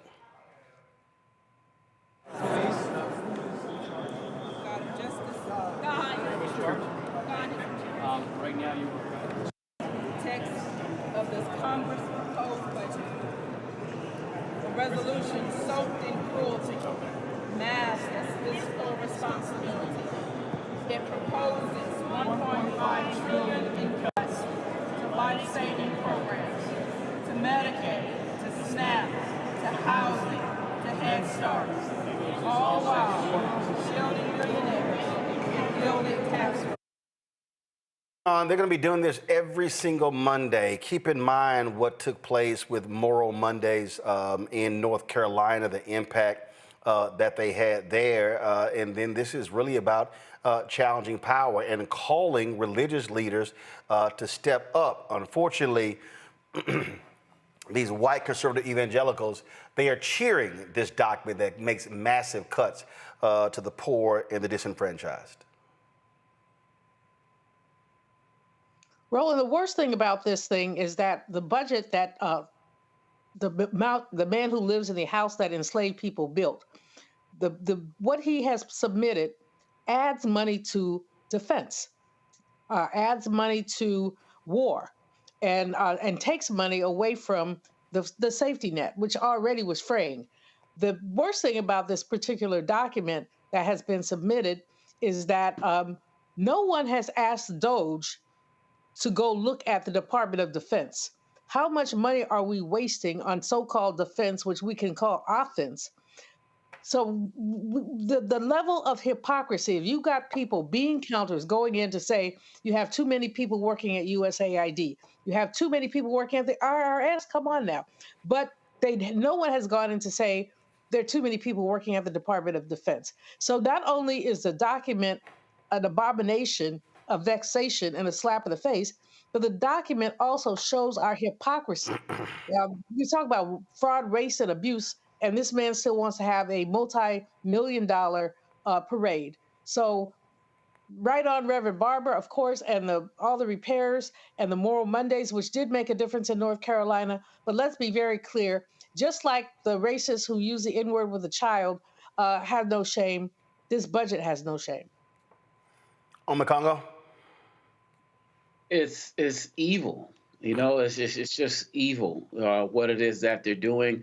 I'm glad that you shared this story, you know, after the last segments we were watching, because, you know, seeing the solidarity always gives me hope, you know, on many different levels. In addition to what Julian was saying, however, in terms of the things that they're trying to do in this budget, like Elon Musk just got a town in Texas. like commissioned, right? Like they are doing Star, whatever, Link City, whatever it's called, like they are doing everything to just give themselves more and more and more. And we can't talk about cuts to the Defense Department because these cuts that they were doing, they weren't based on money, they were based on ideology. Go against USAID because Elon Musk is a racist and comes from South Africa and hates Black Africans, right? Like, go against USAID. Go against Meals on Wheels. Like, that's where the real money is for the budget, right? Go against Head Start. That's where the real money. This is all about ideology in terms of what they're doing, in terms of their tax, quote unquote, reform. These are gifts to the rich. And it's important that we continue to call this out. And it's important that we continue to come together. What the sister was saying as she was preaching, it's very important that people across the spectrum, we only hear about, Jews and Muslims as it relates to people going against each other in Israel and Palestine. But we know that there are people who are of all backgrounds who are coming together to fight evil wherever they are seeing it. And that's not going to make it on the news tonight. Reverend Barber's not going to be on MSNBC or CNN or these other networks tonight. What happens at the Capitol is not going to be there tonight. But that's why I said in the last segment, it's up to us to make sure we get this out to show the people what's happening. And that's going to help people realize that they're not alone. So kudos to Reverend Barber and everybody who was out there doing this work today and all the other days. Folks, the twice impeached, criminally convicted felon-in-chief Donald Trump, again, in unveiling his fiscal year 2026 budget blueprint, lays out dramatic shift in spending, big increases for defense, homeland security. So let's talk about these cuts. If Congress approves, Trump's plan calls for a 13% increase in defense spending, putting the defense budget over $1 trillion. Remember I told Cenk Uygur that they were not going to cut defense, and he's running around talking all these conservatives? Cenk, we tried to tell you. The blueprint also proposes a historic $175 billion investment to fully secure the border, including $43.8 billion for the Department of Homeland Security to ramp up deportations and finish the border wall. The budget also slashes $163 billion from non-defense discretionary spending, a 22.6% cut targeting education, environmental protection, public health, housing, foreign aid. The proposal also seeks to eliminate diversity, equity, inclusion initiatives, environmental justice efforts, and what the administration calls wasteful grants. That means black people. Education, the chopping block. The plan would cut nearly $12 billion from the Department of Education and funded for some student aid and campus support programs, plus close the Federal Supplemental Educational Opportunity Grant Program entirely. Also, international assistance would be slashed by more than 80%. The remaining funds will be consolidated into a new America First Opportunity Fund under direct presidential control. Congress will ultimately decide what gets funded, but Trump's blueprint makes clear that his second-term priorities are historic military investment, aggressive border security, and the deepest domestic spending cuts we have seen since Ronald Reagan. This is the reality. Now, while this is happening, this idiot is talking about the good parts of the economy while blaming Joe Biden for the bad parts. He sat down for the interview with Kristen Welker on Meet the Press. And if y'all want to hear somebody who is utterly delusional, listen to this idiot. I want to start on the economy, sir, which obviously the biggest issue for voters. We got new numbers today, better than expected job numbers. Much better. At the same time, the economy shrank in the first quarter. You've been arguing all week that this is President Biden's economy. Is this now your economy, sir? Well, I think certain aspects of it are. Costs are. I was able to get down the costs, but even that, it takes a while to get them down, but we got them down good. We lost $5 to $6 billion a day with Biden. $5 to $6 billion. And I've got that down to a great number right now in a record time. You know, we're talking about 100 days. But just think of what that is. $5 billion a day we're losing on trade. And we were very tough with China, as you know. We put 145% tariff on. Nobody's ever heard of such a thing. And we've essentially cut off trade relationships by putting that much of a tariff on. And that's okay. We've gone cold turkey. That means that we're not losing. You know, we lost $1 trillion to China. $1 trillion. That means we're not losing $1 trillion when we go cold turkey because we're not doing business with them right now. And they want to make a deal. They want to make a deal very badly. We'll see how that all turns out, but it's got to be a fair deal. When does it become the Trump economy? It partially is right now. and I really mean this, I think the good parts are the Trump economy and the bad parts are the Biden economy, because he's done a terrible job. He did a terrible job on everything. From his auto pen, which I'm sure he knew nothing about some of the things he was supposedly signing. But, sir, you acknowledge when you announced your tariffs, for example, the stock market dropped. It's been volatile. It has since gone up. It is, Do but you now take it's going up. responsibility Look at for that? today. Yeah. Do you take responsibility when it drops? Ultimately, I take responsibility for everything, but I've only just been here for a little more than 3 months. But the stock market, look at what's happened in the last short period of time. Didn't it have 9 or 10 days in a row or 11 days where it's gone up? And the tariffs have just started kicking in. And we're doing really well psychologically. I mean, the fake news was giving me such press on the tariffs. The tariffs are going to make us rich. We're going to be a very rich country.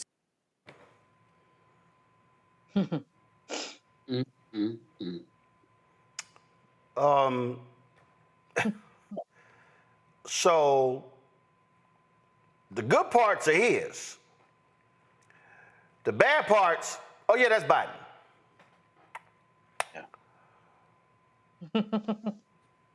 Okay. In the same interview, he was like, you know what? If there's a recession, it's fine. Listen to this. You talk about this crazy, I don't, the man's nuts. Are you comfortable with the country potentially dipping into a recession for a period of time if you are able to achieve your long-term goals? Well, you know, you say some people on Wall Street say, well, I tell you something else. Some people on Wall Street say that we're going to have the greatest economy in history. Is it okay in the short term to have a recession? This. Look, yeah, everything's okay. What we are, I said, this is a transition period. I think. Are you comfortable? Leon, yeah, it's okay to have a recession. You're an economist. How brain dead is this fool? Well, I don't think we have words to describe the level of stupidity that this man is bringing to the table, especially when he talks about it's okay to have a recession. And also in that interview, he talked about maybe the little girls would not have 30 dolls. They would have 2 or 3 and they would cost more. I don't know any little girls who have 30 dolls. Even my own very indulged little Julianne gets books from me, not dolls. But this man does not live the way that people live. So while he's poo-pooing a recession because it doesn't affect him, it affects people who make less than the median income. Median income, half above, half below. The median income is less than 60 grand. So somebody who makes less than 60 grand is going to feel the increased cost of groceries, is going to feel recession, is going to get laid off. You know, so while he's talking, I mean, I framed the column, Roland, by saying the Reagan question, are you better off? The question we could ask, are you better off than you were 110 days ago? And many, many people would say, no, they're not better off. So he's okay with the recession because it's just going to cause a little pain for people in the $200,000 a year plus bracket, enormous pain for people who are at below the median income. That means half of all Americans are going to feel it some kind of way. In addition, what he's advocating is economic chaos. And that's what we're living with, is chaos. People don't know what to do. You know, do you want to buy your car now or you want to wait? Our price is going to go up. He can't even get it straight. First, he says there's not going to be a tariff on automobiles. Then there's only going to be a tariff on automobile parts. Well, you need the parts for the car or if you need repairs. So basically, people who are driving are going to experience increased costs. And we can go down the list. I don't know who his economic advisors are, but they are not making any sense. And the consensus now of most economists, from the Wall Street Journal on, the consensus that we have a better than 50% chance of experiencing a recession. And some say we're in one now. But of course, it's not going to hurt. But it's not going to hurt. You've got the recession issue, and also this idiot does not care about the Constitution at all on the Congo. Listen to this. Your Secretary of State says everyone who's here, citizens and non-citizens, deserve due process. Do you agree, Mr. President? I don't know. I'm not a lawyer. I don't know. Well, the Fifth Amendment says I don't know. as It might say that, but if you're talking about that, then we'd have to have 1 million or 2 million trials. We have thousands of people that are some murderers and some drug dealers and some of the worst people on earth. Some of the worst, most dangerous people on earth. And I was elected to get them the hell out of here, and the courts are holding me from doing it. But even given those numbers that you're talking about, don't you need to uphold the Constitution of the United States as president? I don't know. I have to respond by saying again, I have brilliant lawyers that work for me, and they are going to obviously follow what the Supreme Court said. What you said is not what I heard the Supreme Court said. They have a different interpretation. Is anyone in your administration right now in contact with El Salvador about returning Abrego Garcia to the United States? I don't know. You'd have to ask the attorney. Boy, it's a whole lot of I don't knows because he's an idiot. You take an oath to swear to uphold and protect the Constitution of the United States from enemies, foreign and domestic. Congo, when it comes to the Constitution, the greatest domestic enemy is Donald Trump. And just imagine any president that's lived in our lifetimes saying something like that.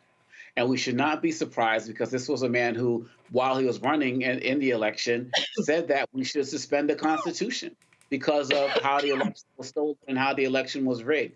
And this is what Harris warned us about multiple times on the trail, that any man who says this about, any person who says this about the Constitution, all of the ways he attacks it in every way, shape, or form, has no business being in that office. How do you have a president saying, I don't know if I'm going to follow the Constitution or if I'm supposed to? That for Trump means I'm not following it because he's not following it now. And to say, well, and the way to, it's dangerous in any profession to have somebody who only takes all of the credit and none of the blame, whether we're talking about education, finance, the army, like the military, whatever it is. So it's most dangerous with the president. But this is a man who never takes any responsibility. And whenever confronted with something, he got confronted with a fund that was supposed to help 9/11 victims earlier today or yesterday. He's like, I don't know anything about it. How long are you going to tolerate this, America? How long are we going to, I don't know anything about our way through this whole presidency?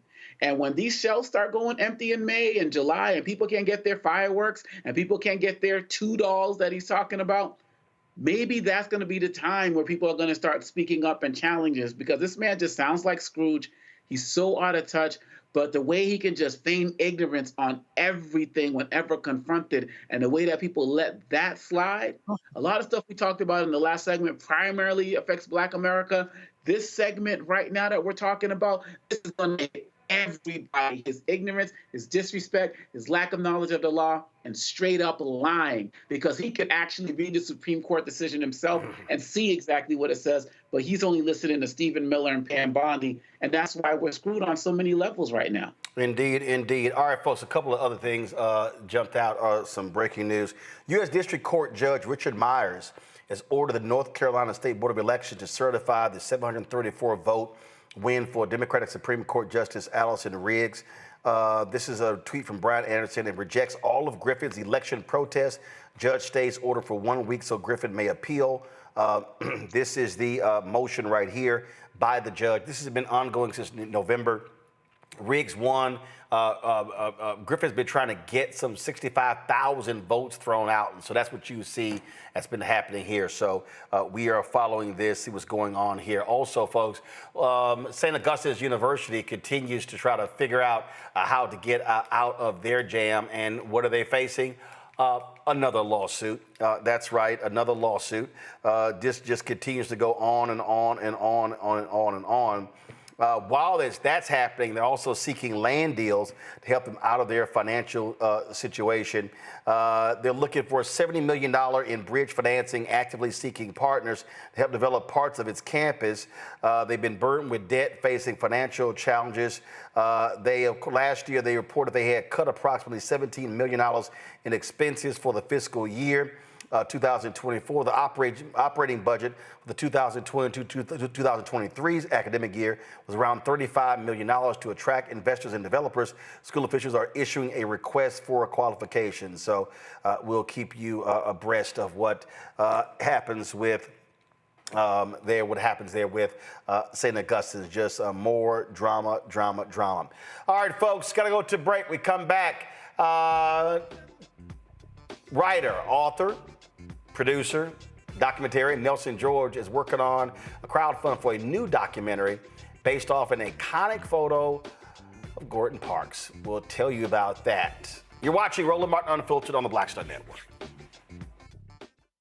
This week on the other side of change. Mass incarceration, Trump administration is doubling down on criminalization, and how it is profitable. And there's something really, really perverse about saying that we need to put people in cages in order for other people to have jobs. Like, that is not how our economy should be built. Only on the other side of change on the Black Star Network.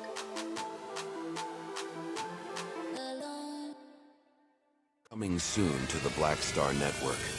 In France, me and Tony, and accidentally went to the Louvre, right? But I had never been, and I saw a side door. And we got off the little bus. I said, come on, let's go to the Louvre. I mean, I'm just like, let's go to the Louvre, right? We're here. This black girl is at the door with this white guy, black African girl. And she says, oh my gosh, Vanessa Bell Calloway. And I'm like this, you know me? And come to find out we were at the wrong door. But she said, I'm gonna let you just go in here. But I was in Paris, France. Mm-hmm. And that shocked me. She knew my name, she knew me. Mm-hmm. My movie. Mm-hmm. You know, so it's like, you just gotta, they say, build and they will come. Put it out there, people will find it, they will come.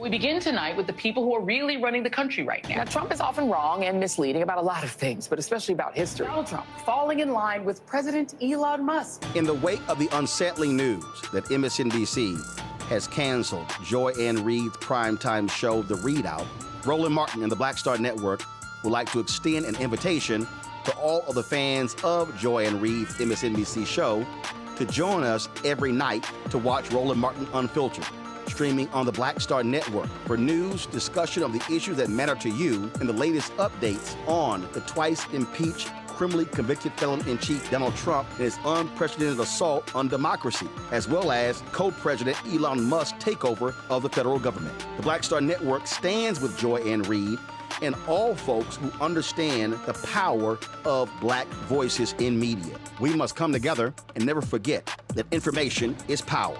Be sure to watch Roland Martin Unfiltered weeknights, 6 p.m. Eastern at youtube.com/Roland S. Martin or download the Black Star Network app.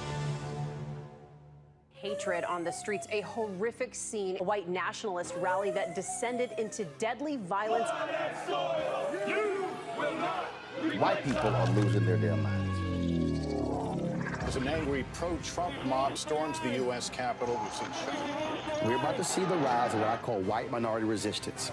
We have seen white folks in this country who simply cannot tolerate black folks voting. I think what we're seeing is the inevitable result of violent denial. This is part of American history. Every time that people of color have made progress, whether real or symbolic, there has been what Carol Anderson at Emory University calls white rage as a backlash. This is the rise of the Proud Boys and the Boogaloo Boys. America, there's going to be more of this. Here's all the Proud Boys, guys. This country is getting increasingly racist in its behaviors and its attitudes because of the fear of white people. The fear that they're taking our jobs, they're taking our resources, they're taking our women. This is white fear.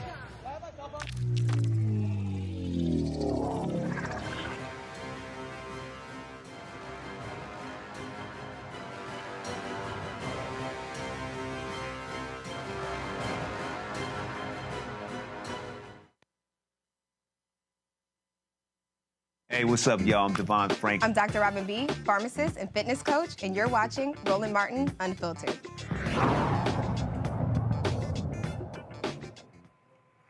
Folks, the battle continues on Capitol Hill against what we're seeing as the crazy, deranged leadership of Donald Trump.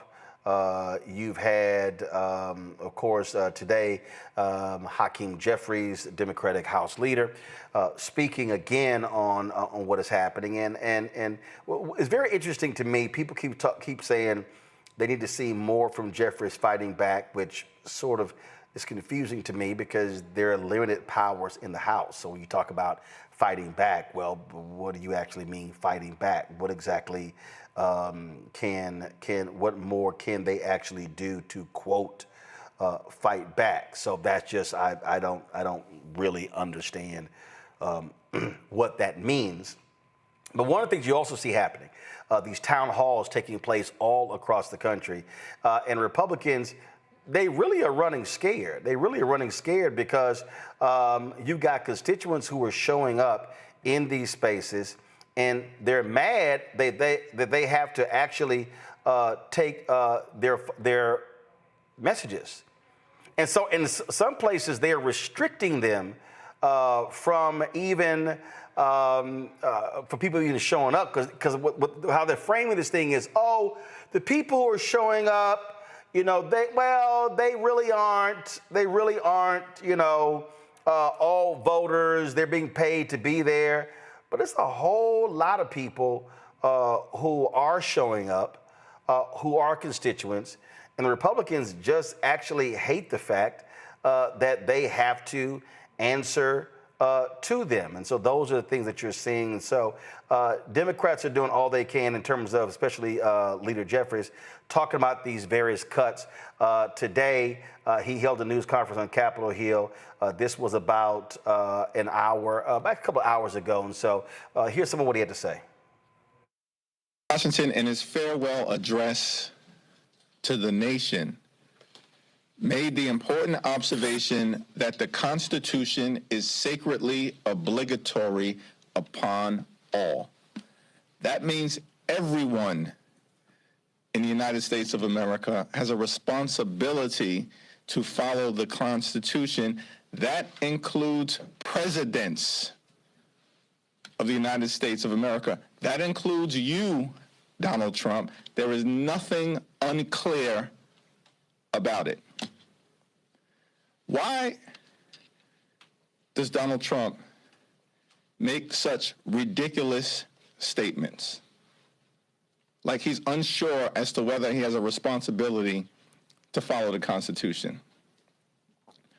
Why is the Republican Party stuck with Marjorie Taylor Greene as their candidate for the United States Senate seat in Georgia?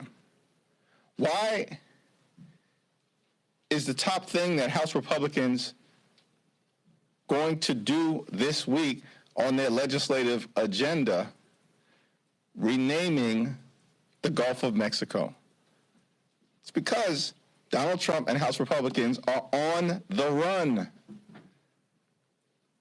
They're on the run. They're on the run with respect to the economy. They are crashing the economy in real time and driving us toward a recession. Donald Trump and House Republicans have nothing good to say about the economy. They promised to lower costs and to drive down the high cost of living in the United States of America. Costs aren't going down.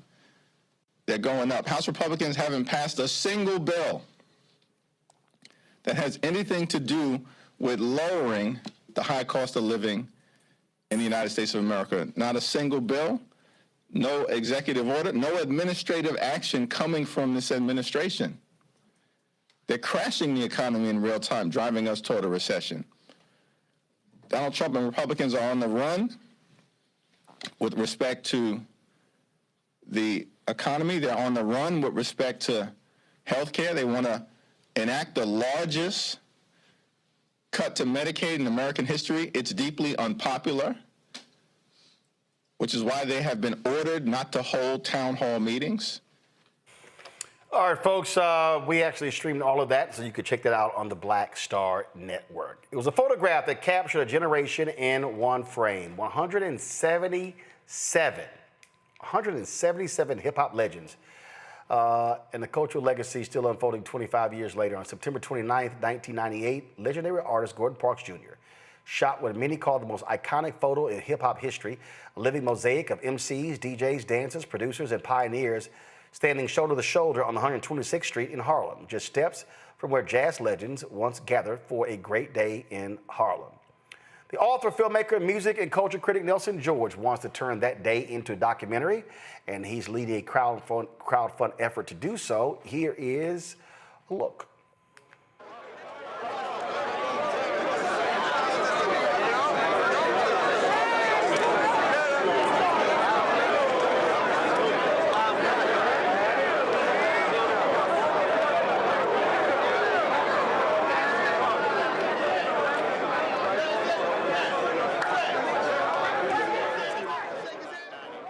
How long do you think he had those for in his garage?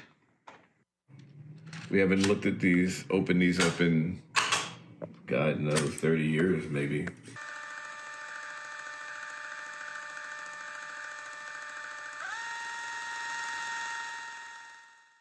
My name is Nelson George. I'm an author and filmmaker. I've done a number of books about African-American music in America, including Deaf Rhythm and Blues, The Hippest Trip in America, about the TV show Soul Train, Hip Hop America, and Where Did Our Love Go? The Rise and Fall of the Motown Sound.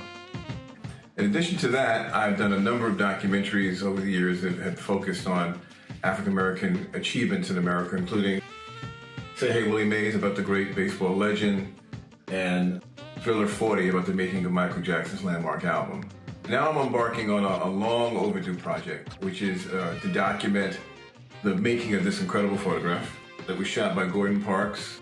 This is arguably one of the most famous photographs in the history of hip hop. And I was there that day, along with a film crew documenting that day. There's been bits and pieces that have ended up on the internet, but there's a lot more content that everyone's ever seen, including myself. After many, many years, I have found these digital video cassettes, as well as one little 8mm cassette that captures the day that Gordon Parks took that photograph. This is actually a camera that I use to record a lot of the activities leading up to the photo shoot. What I'm trying to achieve ultimately is not just to do a document of a great photograph, but to sort of contextualize that photograph in the history of hip hop. This was 25 years into the history of hip hop. And most profoundly, we're in the aftermath of the murders of Tupac Shakur and Christopher Wallace, which had a profound impact on why so many artists wanted to participate in this sort of picture of unity. I need your help in getting this project off the ground and to hopefully honor all of these different threads of American history that occurred in front of 17 East 126th Street in Harlem, USA.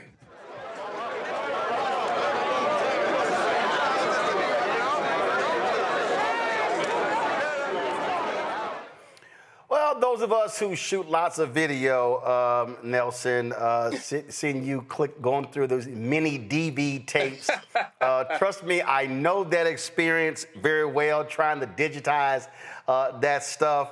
You know, I posted some video, in fact, over the weekend.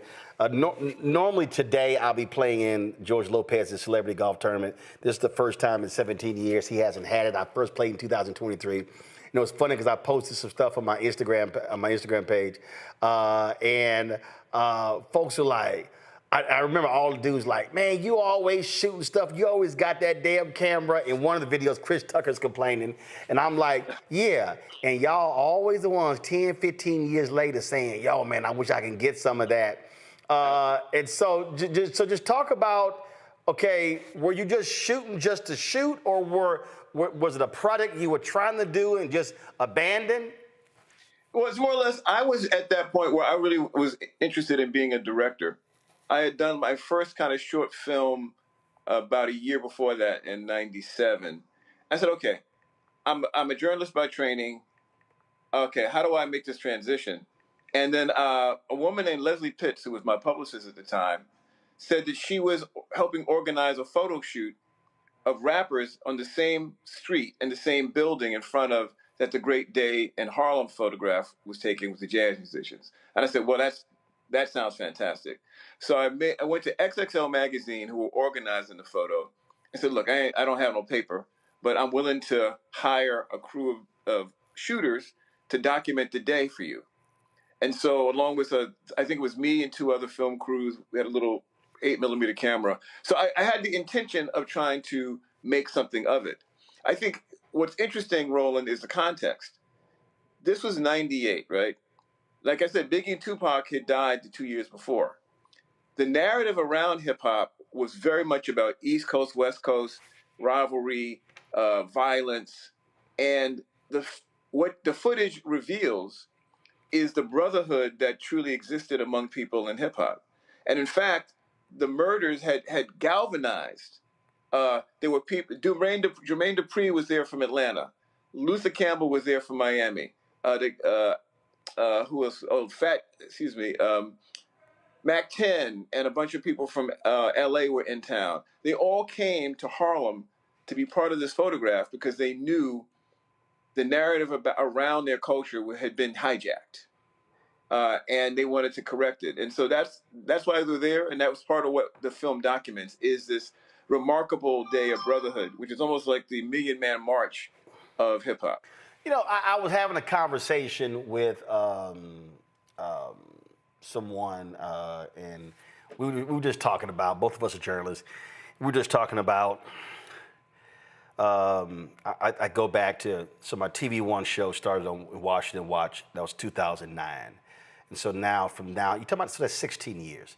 Right. And the amount of black stuff that I've covered in that phrase, and he said to me, you probably have more black news stuff than anybody else because you had all these different things.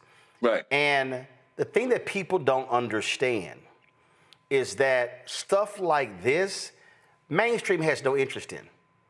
Stuff, this day in hip hop, these things, I'm not trying to diminish that day. What I'm saying, things like this happen all the time, meetings and gatherings and conversations that never gets talked about. Luckily, we're not living in a social media world where nearly everything is being documented, but we're talking about a period where you didn't have Twitter, didn't have Instagram, you didn't have entertainers who are walking around with their own crews, shooting their own stuff. So to be able to have this and to tell this story, I mean, it just sort of reminds me of, you know, Questlove and the Harlem documentary that won the Oscar, and folks are like, that existed? That happened? Yeah, it's a bunch of amazing things that happened that folks never heard about because it just didn't get covered. Well, I mean, so much of our culture is undocumented. I mean, it's interesting when you think about it. There's a million. How many Beatles documentaries have there been done? Oh my God! You know what I mean? How many Elvis documentaries have there been done? And there's relatively speaking, there's really very few real documents of black music history, despite its iconic nature. And even fewer done by black people. Well, I mean, you know, it's a funny thing. One of the things that motivates me a lot is that a lot of the work that's been done covering black music history was done by Europeans. Yep. You know, the BBC's done a ton. I've been interviewed by the BBC more than I've been interviewed by BET. You know what I mean? Over the years. So, but you're right. There's a lens which is a lens of love and a lens of affection, but also a lens that's kind of fractured because it's not coming from a black point of view. So when I rediscovered this footage, the opportunity to document, and not just the moment that this happened in '98, but I think to me the opportunity is to put hip hop in a historical context. And when you look at the footage, Questlove is a young man. Common's a young man. Mos Def and Khalid Talib, young. They're all like their first or second album in the game. Now we look back 25 years, right, more or less. Who are they now? How do they look back at that journey? Right. Also in that crowd were originators. DJ Hollywood, who I saw in Harlem in 1978. You know, a Kool Herc, who I saw in the Bronx in 1978. These people who had started it were still around and still, you know, performing. So the document, this day was in the middle of that history. Well, if you're talking 98, the OGs were only in their mid-30s. Yeah. So I you're think it's mid to late 30s, and then you got this next wave. So really, what you were actually there to witness the bridge, if you will. Yes. Not the passing of the baton, but literally the originators and the next generation and the people who we now call the OGs. Right. As you said, they were kids.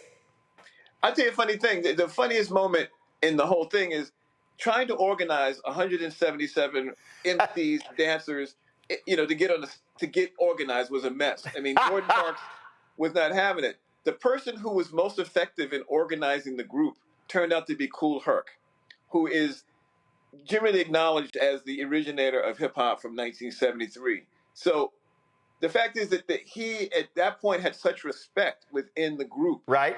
I doubt that any of the kids who are making hip hop now know who Kool Herc is. So hold on. So I want to go back to that. So was Gordon Parks there to specifically shoot this photo? Absolutely. All right. And now, was this a summit? Was it a meeting? Was this photo at the end of a long dead collaboration? Was it like what was the gathering for? So XXL magazine was a young hip hop magazine, which make their name. They had just been out maybe a year. So the source is super established. Vibe magazine has Quincy and Time Warner's backing. They were trying to make a name for themselves. So someone had the idea, well, the spot they shot that 1958 jazz photo, if we gathered rappers there, that would be iconic. If we got Gordon Parks to do it, it would even be more iconic. Right. And really, Parks' willingness to participate, I think, was crucial in making so many people show up. Right. After the photo was taken, there was a line of MCs with photo books of Parks, with different memorabilia, getting his autograph. He was, because Parks' connection to Harlem goes back to 1948. Right. When he shot for, the first thing he shot for Life magazine was a portrait of Red Jackson, a black gangster in Harlem in 1948. That's how far back his connection goes. Then, of course, there's Shaft, which was a seminal movie for everybody in that picture, right? So the fact that Gordon Parks was there documenting their movement, that was a seal of approval that everyone could relate to. So all these folks there, Gordon's trying to get them, and he's at wit's end because what are they doing? Are they just laughing, talking, joking around? And it was the biggest hip hop networking event of all time. So he's there to shoot this photo, and he is not trying to be there all day. Oh, well, here's the other part of the story that the film documents. They wanted to shoot the photo, let's say around 1 o'clock. But trying to organize all of those artists, get them organized on those steps, as you watch the photo, when you see the photo, you notice there's a dark line that's up on most people's chest. Right. That's because they were losing the light. Wow. If they had not gotten that photo, they basically barely got the photo in. And what's funny, here's an example of what happened. They're waiting to shoot the photo. They're trying to get it organized. Run DMC is late. Run comes up the block, and obviously he gets a big ovation because he's Run. And he's a hero to so many people. But Run wears his trademark hat. He's not in the final picture because that trademark hat blocked out his face. Wow. Because the light was coming so far. I'll tell you another thing we have footage of. There's one person who was late for I hate to say this because I don't want to make fun of her, but Lauryn Hill was late.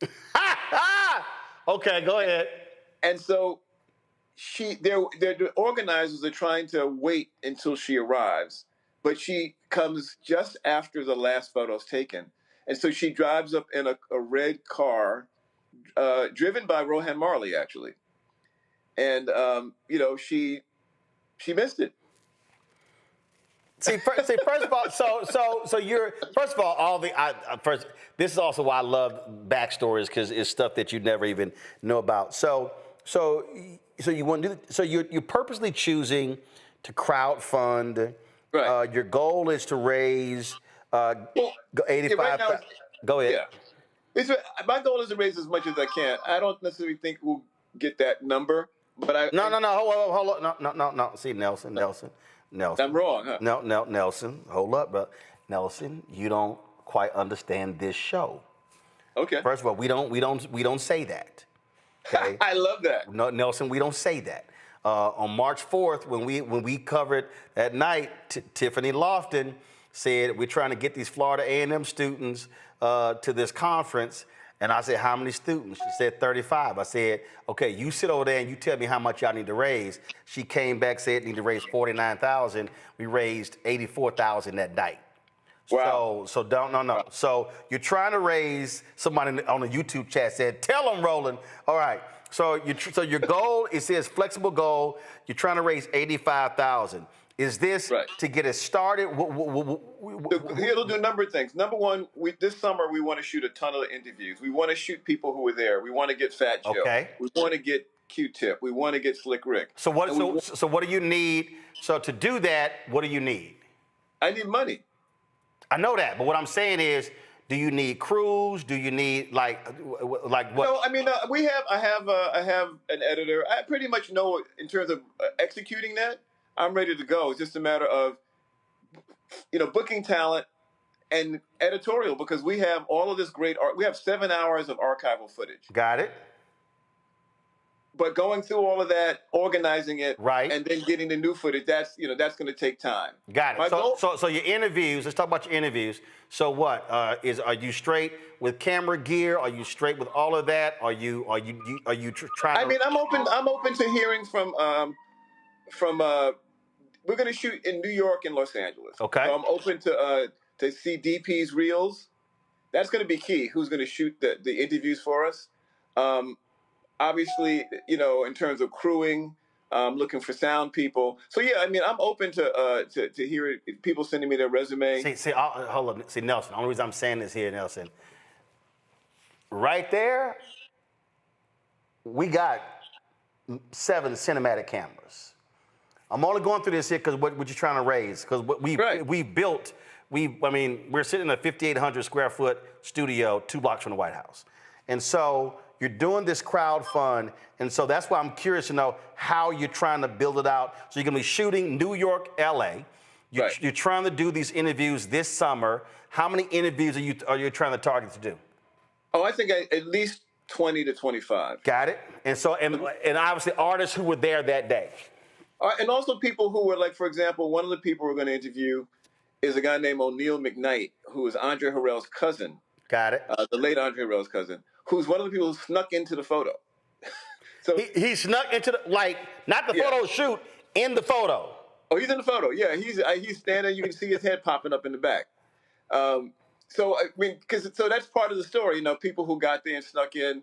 The woman who owns the building, 17 East 126th Street, is a really interesting woman. And what's interesting about this, the jazz photo, go back to 58, right, is that started a whole thing. The idea of Great Day, there's photos that have been taken in London. There's photos that have been taken in LA. There's photos that have been taken in Denmark.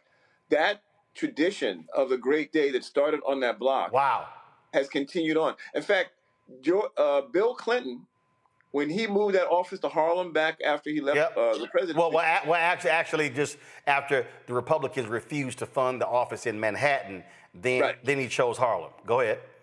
He did a photo shoot with a Harlem baseball team and a bunch of activists in Harlem in front of the same building. Gotcha. So it's that building itself and Harlem. I tell you one thing that's interesting about that I want to get at also in the film is Harlem itself. Right. When you look at the actual 58 picture, the buildings look a certain way. 98, the place is wrecked. That building is jacked up. Mm-hmm. Its hole there's no windows. Now that block has been gentrified. Yep. And in fact, the building that we used back then in 98 to house everybody and organize it is gone. The church is gone. Now it's a condo. So it's also a look at Harlem itself through this prism. So we're definitely going to do some location shooting in Harlem and interview some of the people who still live there. So for me, it's a chance to document American history. Yep. And you know, when everyone says, well, it's Black history, it is that. Yeah, but it's still American history. Gordon Parks is an American icon, period.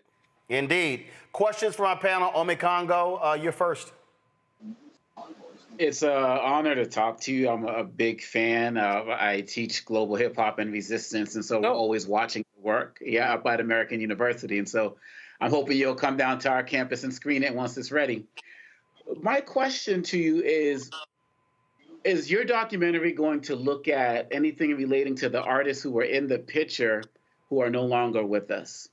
Oh, I mean, absolutely. I mean, you know, I mentioned Andre Harrell, who was one of my really good friends, and he died, you know, during the pandemic.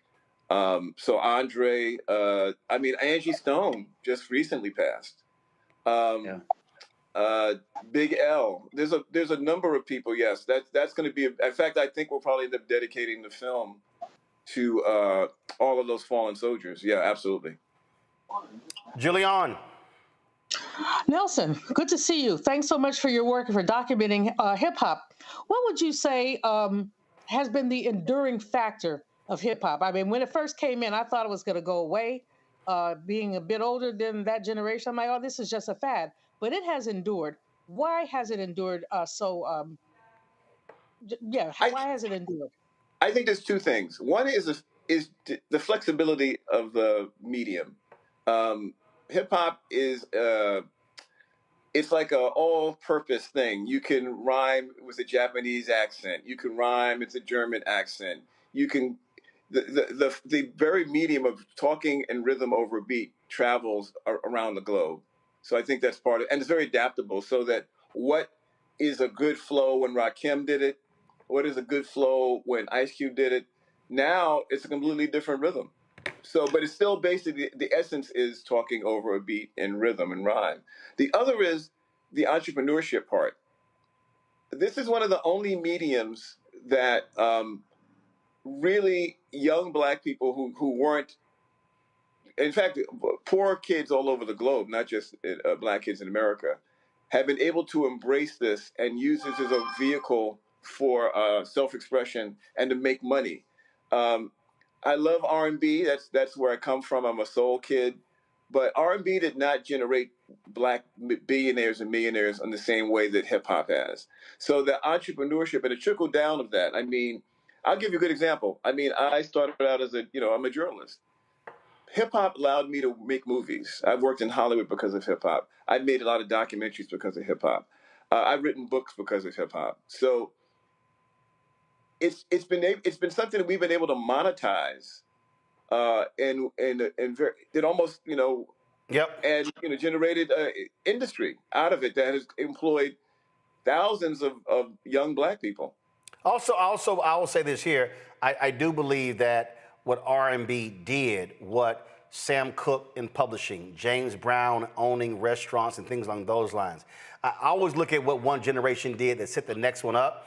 In Luther Campbell's book, he talks about, not signing licensing deals, but selling his product in the back of the room, and how the guys after him said, yo, I can own my own stuff. And so in many ways, it was just learning the business one generation to the next, that hip hop then comes along and it's in a perfect situation. Because frankly, listen, Isaac Hayes III talks about, scratching. He's like, man, I wish the brother who created that would have just stopped right then and then start doing his own turntables. And so it's just a learning curve about how do you go from one generation to the next. Well, I mean, the brother who started scratching was living in the Bronx and didn't have the resources at the time. But the people who came after him, beats, audio, all those kind of things that we have, the kind of entrepreneurship that hip hop has manifested has been, I think that's one reason it's managed to survive, because it has become such an integral part of how people think about entrepreneurship and owning a business.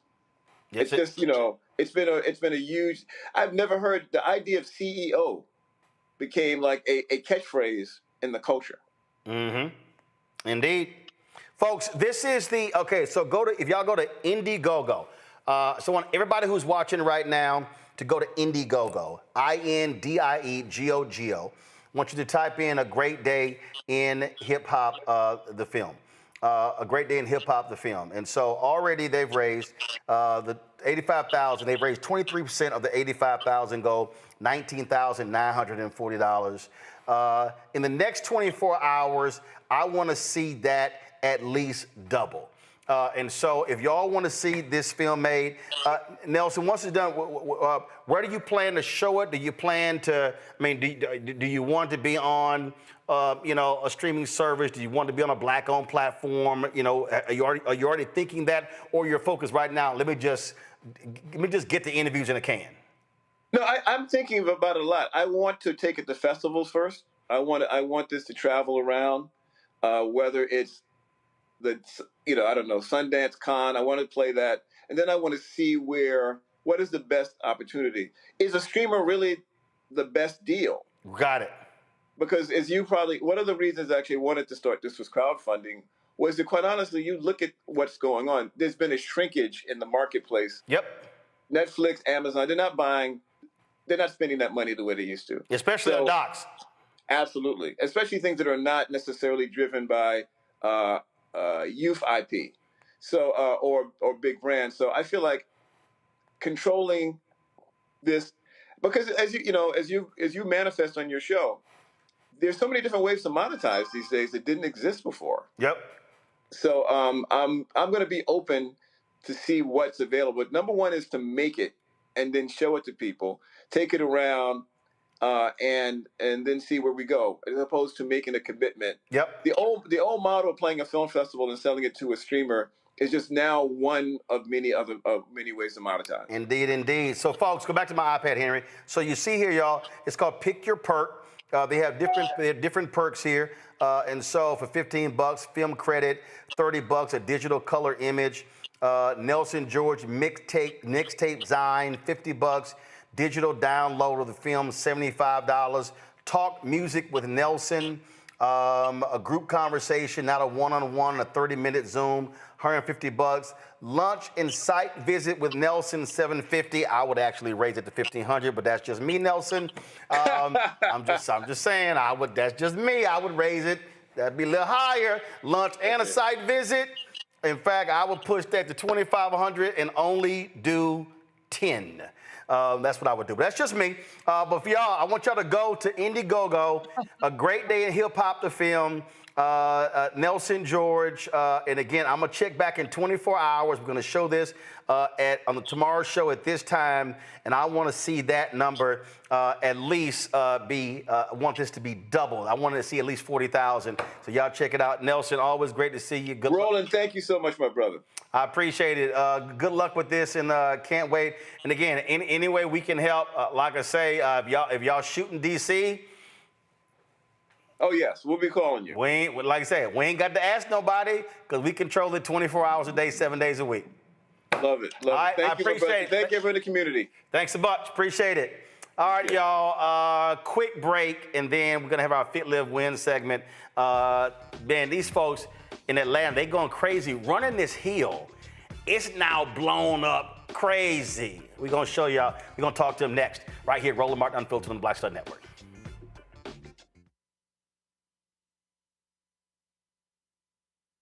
Coming soon to the Black Star Network. In France, me and Tony, and accidentally went to the Louvre, right? I had never been, and I saw a side door. And we got off the little bus. I said, come on, Tony, let's go to the Louvre. I mean, I'm just like, let's go to the Louvre, right? We're here. This black girl is at the door with this white guy, black African girl. And she says, oh my God, Vanessa Bell Calloway. And I'm like this, you know me? And come to find out we were at the wrong door. But she said, I'm gonna let you just go in here. But I was in Paris, France. Mm-hmm. And that shocked me. She knew my name, she knew me. She knew my movie. Mm-hmm. You know, so it's like, you just gotta, they say, build and they will come. Put it out there, people will find it, they will come.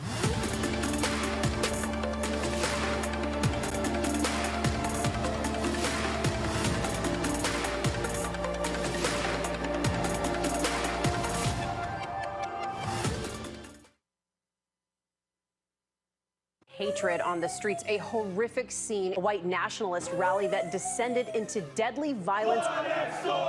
You White people are losing their damn minds. As an angry pro-Trump mob storms the U.S. Capitol, we've seen We're about to see the rise of what I call white minority resistance. We have seen white folks in this country who simply cannot tolerate black folks voting. I think what we're seeing is the inevitable result of violent denial. This is part of American history. Every time that people of color have made progress, whether real or symbolic, there has been what Carol Anderson at Emory University calls white rage as a backlash. This is the rise of the Proud Boys and the Boogaloo Boys. America, there's going to be more of this. Here's all the Proud Boys, guys. This country is getting increasingly racist in its behaviors and its attitudes because of the fear of white people. The fear that they're taking our jobs, they're taking our resources, they're taking our women. This is white fear.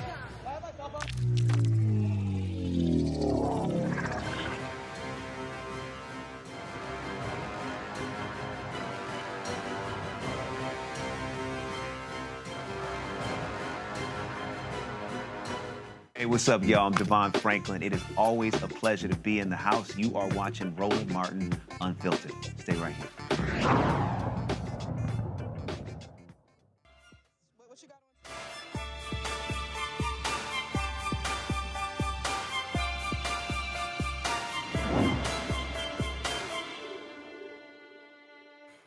Folks, it's called Heels for ATL. It's more than just a workout. It is literally a community. It's a movement, a call to action. Trainer Alvin Bailey started leading free workouts at Atlanta's Piedmont Park with one goal: to get people moving, mind, body, and soul. Will begin as a handful of folks on the hill has exploded into hundreds showing up every week, motivated by the energy, the music, and the mission. Of course, he joins us right now. Glad to have you, Alvin. So first and foremost, how did the idea start? Yeah, thank you guys for having me. So the idea just kind of came about, right during COVID, trying to get back outdoors, trying to stay active, and just trying to build community at the same time. I just moved here from Miami, so trying to build community and find just, like-minded people was very important for me, and Hills was it. And so, what day does this happen? I was on social media. I came across the video playing right now. A couple of sisters came out, and this was like a year ago. And man, you see the numbers, and it's crazy. So what day did this thing start? Yeah, so we're here Wednesdays we got two classes on Wednesdays. So we got 7:30 a.m. and then 6:30 p.m. So we got two options, and that was actually our first class. So our first class was on Wednesday. So like now we've grown to like 5 days a week, 7 classes a week, all for free. 5 days a week? 5 days a week, every day but Sunday and Sunday, we rolling. All right, so how does this work? Does anybody show up? Do they have to register? And what's the process? Yeah, so basically, we do get a lot of our news out through our Instagram, but we do have an Eventbrite, and that's actually where people come and sign up at. It's an easy step, two-step process to sign up. I'll just kind of give you the ideas, the information where to park at, what to expect when you come to the class, kind of what shoes to wear, just all the good information like that. And like that link is in our bio inside of our Instagram, and that's typically where, like I said, you can register and find all the information you need. What's the most people you think you've had running the hill on a day? Probably between 500 and 600 for sure. So our Wednesday is our biggest class. We just started year 5, so to see the growth has been incredible. And I think, just watching it go from just a few people to now, having 500 people, on Wednesday evening is amazing. One of the things that I'm sort of laughing about as I look at this here, the idea of running hills is not new. This is a video here of NFL player Derrick Henry, running hills. Jerry Rice was known for this. Walter Payton was known for this. And so this is something that a lot of athletes have done. Why? What makes this so different and unique than traditional training? Yeah, you named some of my favorite athletes, and that's honestly where I first heard about it. I grew up playing ball as well myself, and I think that reading those stories about Jerry Rice and how he's running the hill and running the mountains and all these different places is definitely inspiring. I think for me, hills is one of the safest workouts you can do because of the incline. So you go at your own pace, and it's kind of, you can walk the hill and still get a great workout. Some people just walk on the treadmill on the incline, and, they're still getting a good workout. So I think it's safer. I think the energy is there. I feel like when you build in a community and you get people doing it with you, it's always just adding to it. This is and so okay. So how long are y'all doing this? Is it do you have an hour? Is it 2 hours? Is it shorter? How are you doing it? Yeah, so our classes, all of our classes are 1 hour, so 60 minutes of fun, great energy. Like I said, it's with us having so many new people and new faces as it goes. Like we have people who've been around for 5 years, we have people who just started. It really is a go at your own pace type workout. So we go from March all the way to November. So we're pretty much almost year round. Gotcha. So this here is this is a photo I'm showing right now of Walter Payton when he was doing his heel training, and again was very well known for doing that. And I think that this probably was the one who introduced this to a lot of people, the heel training. I'm going to go to my panel here. Now, I'm telling you right now, Julianne Malveaux ain't no way in hell she going to get out there run no heel. So I'm just letting you know. So Julianne ain't going to walk a heel. She might cuss a heel. So Julianne, go on with your question. First of all, let me correct the record. I grew up on a hill in San Francisco. When I go home, I walk 3 blocks up the hill, 3 more blocks to get to the road, and then I walk around it. I said you ain't running up no hill, but go ahead. You're right about that. I will not be running up a hill. Brother, thank you for this. It's really great. To our people, we got to get in shape. We got to get ready for the war and the revolution. So question for you. So you don't, December, January, February, you guys are down. What do you advise people to do when you're not doing the hill running and walking? There are a lot of indoor classes. So, that the F45 training, Lion Chasers, all the different gyms they have around Atlanta, people try to take full advantage of that. Then when it's time to get back outdoors, we do love them to come and work out with us when they can. Obviously it's 7 days in a week. So people also do a lot of their own routine at their home gym.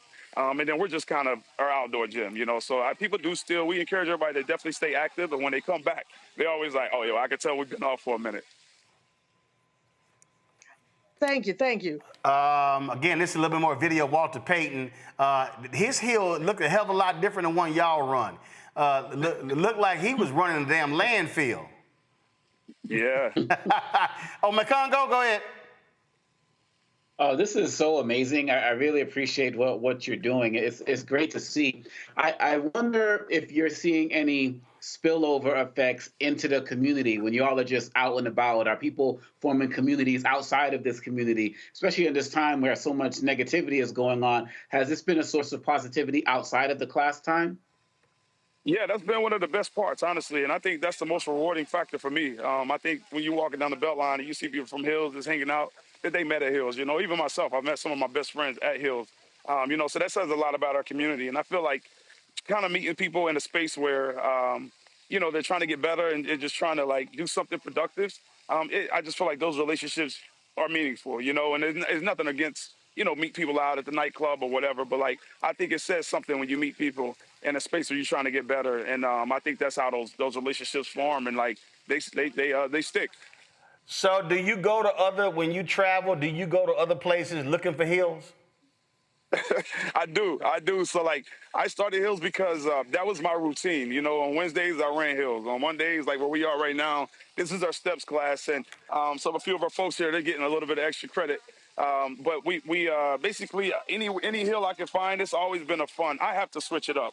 I can't do the same workout every day. So for me, that's kind of where the idea birthed from. And I think that running steps one day, running hills on another, riding bikes, I gotta keep it changing so I can stay interested and keep it going.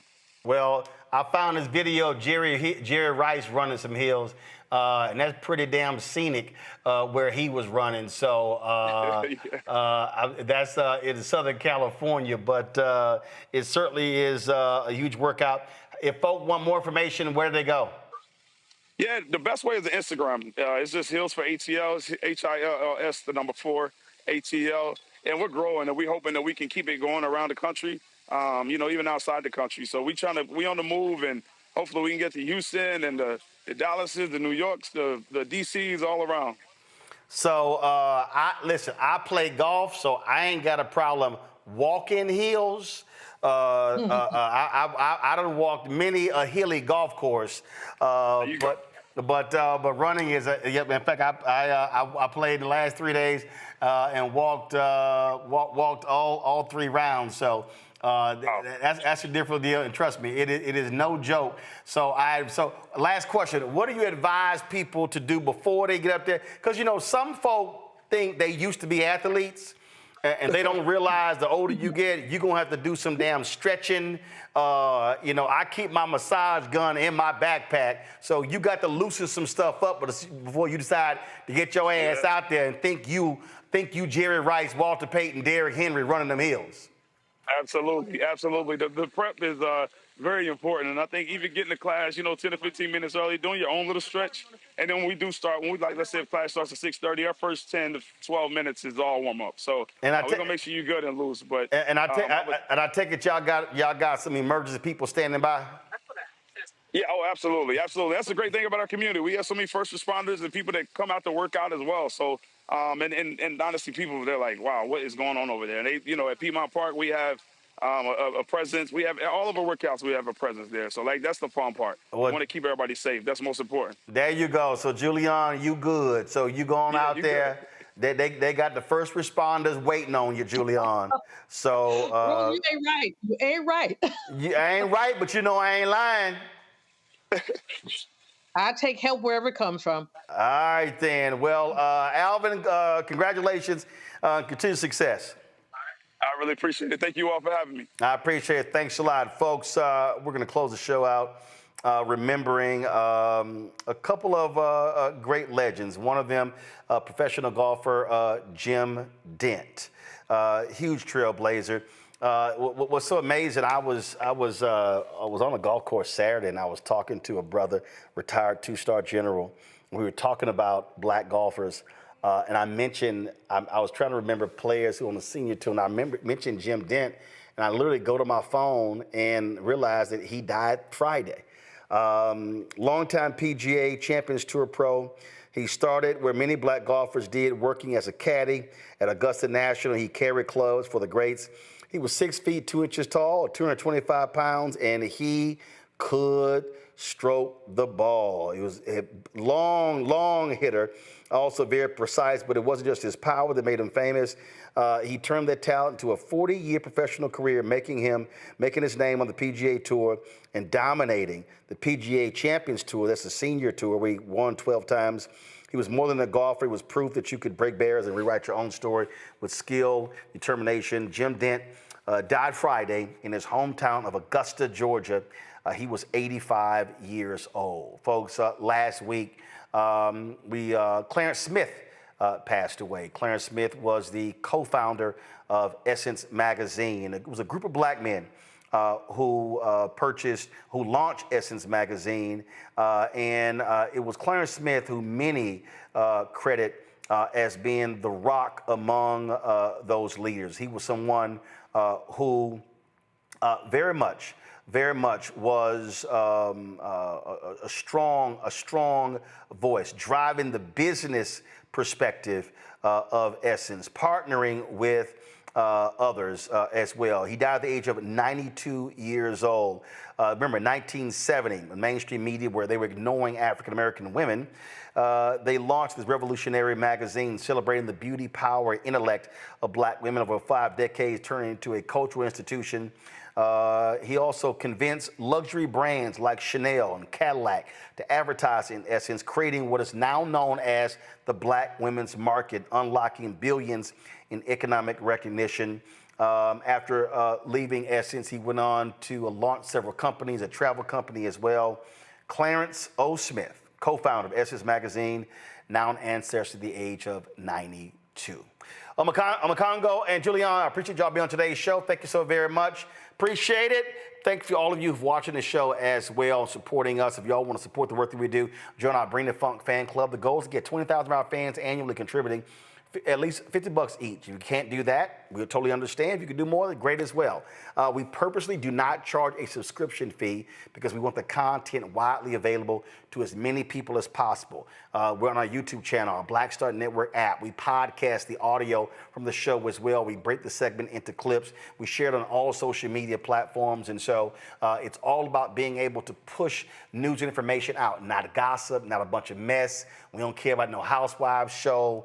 This is about the stuff that matters to our people and recognizing amazing people. And so if you want to contribute via Cash App, this is how you do so. Use the Stripe QR code. You see it right here. If you're listening, go to blackstarnetwork.com for the QR code. Also, if you want to send a check and money order, make it payable to Roland Martin Unfiltered. Roland Martin Unfiltered, P.O. Box 57196, Washington, D.C. 20037-0196. PayPal is R Martin Unfiltered. Venmo is RM Unfiltered. Zelle, Roland at RolandSMartin.com, Roland at RolandMartinUnfiltered.com.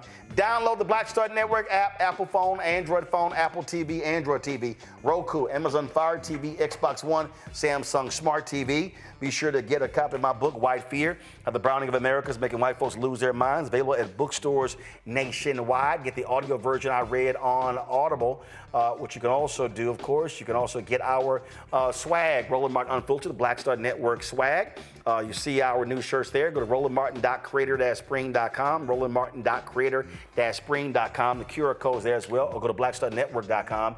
You can also, of course, you can download the app Fanbase. Do that as well. Download the app. If you want to invest, go to startengine.com/Fanbase. Folks, that's it. I'll see y'all tomorrow right here. Roland Martin Unfiltered on the Black Star Network. Don't forget Wednesday, our Vanessa Bell Calloway interview, Rolling with Roland drops. We run it at 11 a.m. and then we do it again. It's going to stream it right after the show as well. So look forward to that great conversation. Coming soon to the Black Star Network. In France, me and Tony, and accidentally went to the Louvre, right? I had never been, and I saw a side door. And we got off the little bus. I said, come on, Tony, let's go to the Louvre. I mean, I'm just like, let's go to the Louvre, right? We're here. This black girl is at the door with this white guy, black African girl. And she says, oh my God, Vanessa Bell Calloway. And I'm like this, you know me? And come to find out we were at the wrong door. But she said, I'm gonna let you just go in here. But I was in Paris, France. And that shocked me. She knew my name, she knew me. She knew my movie. You know, so it's like, you just gotta, they say, build and they will come. Put it out there, people will find it, they will come.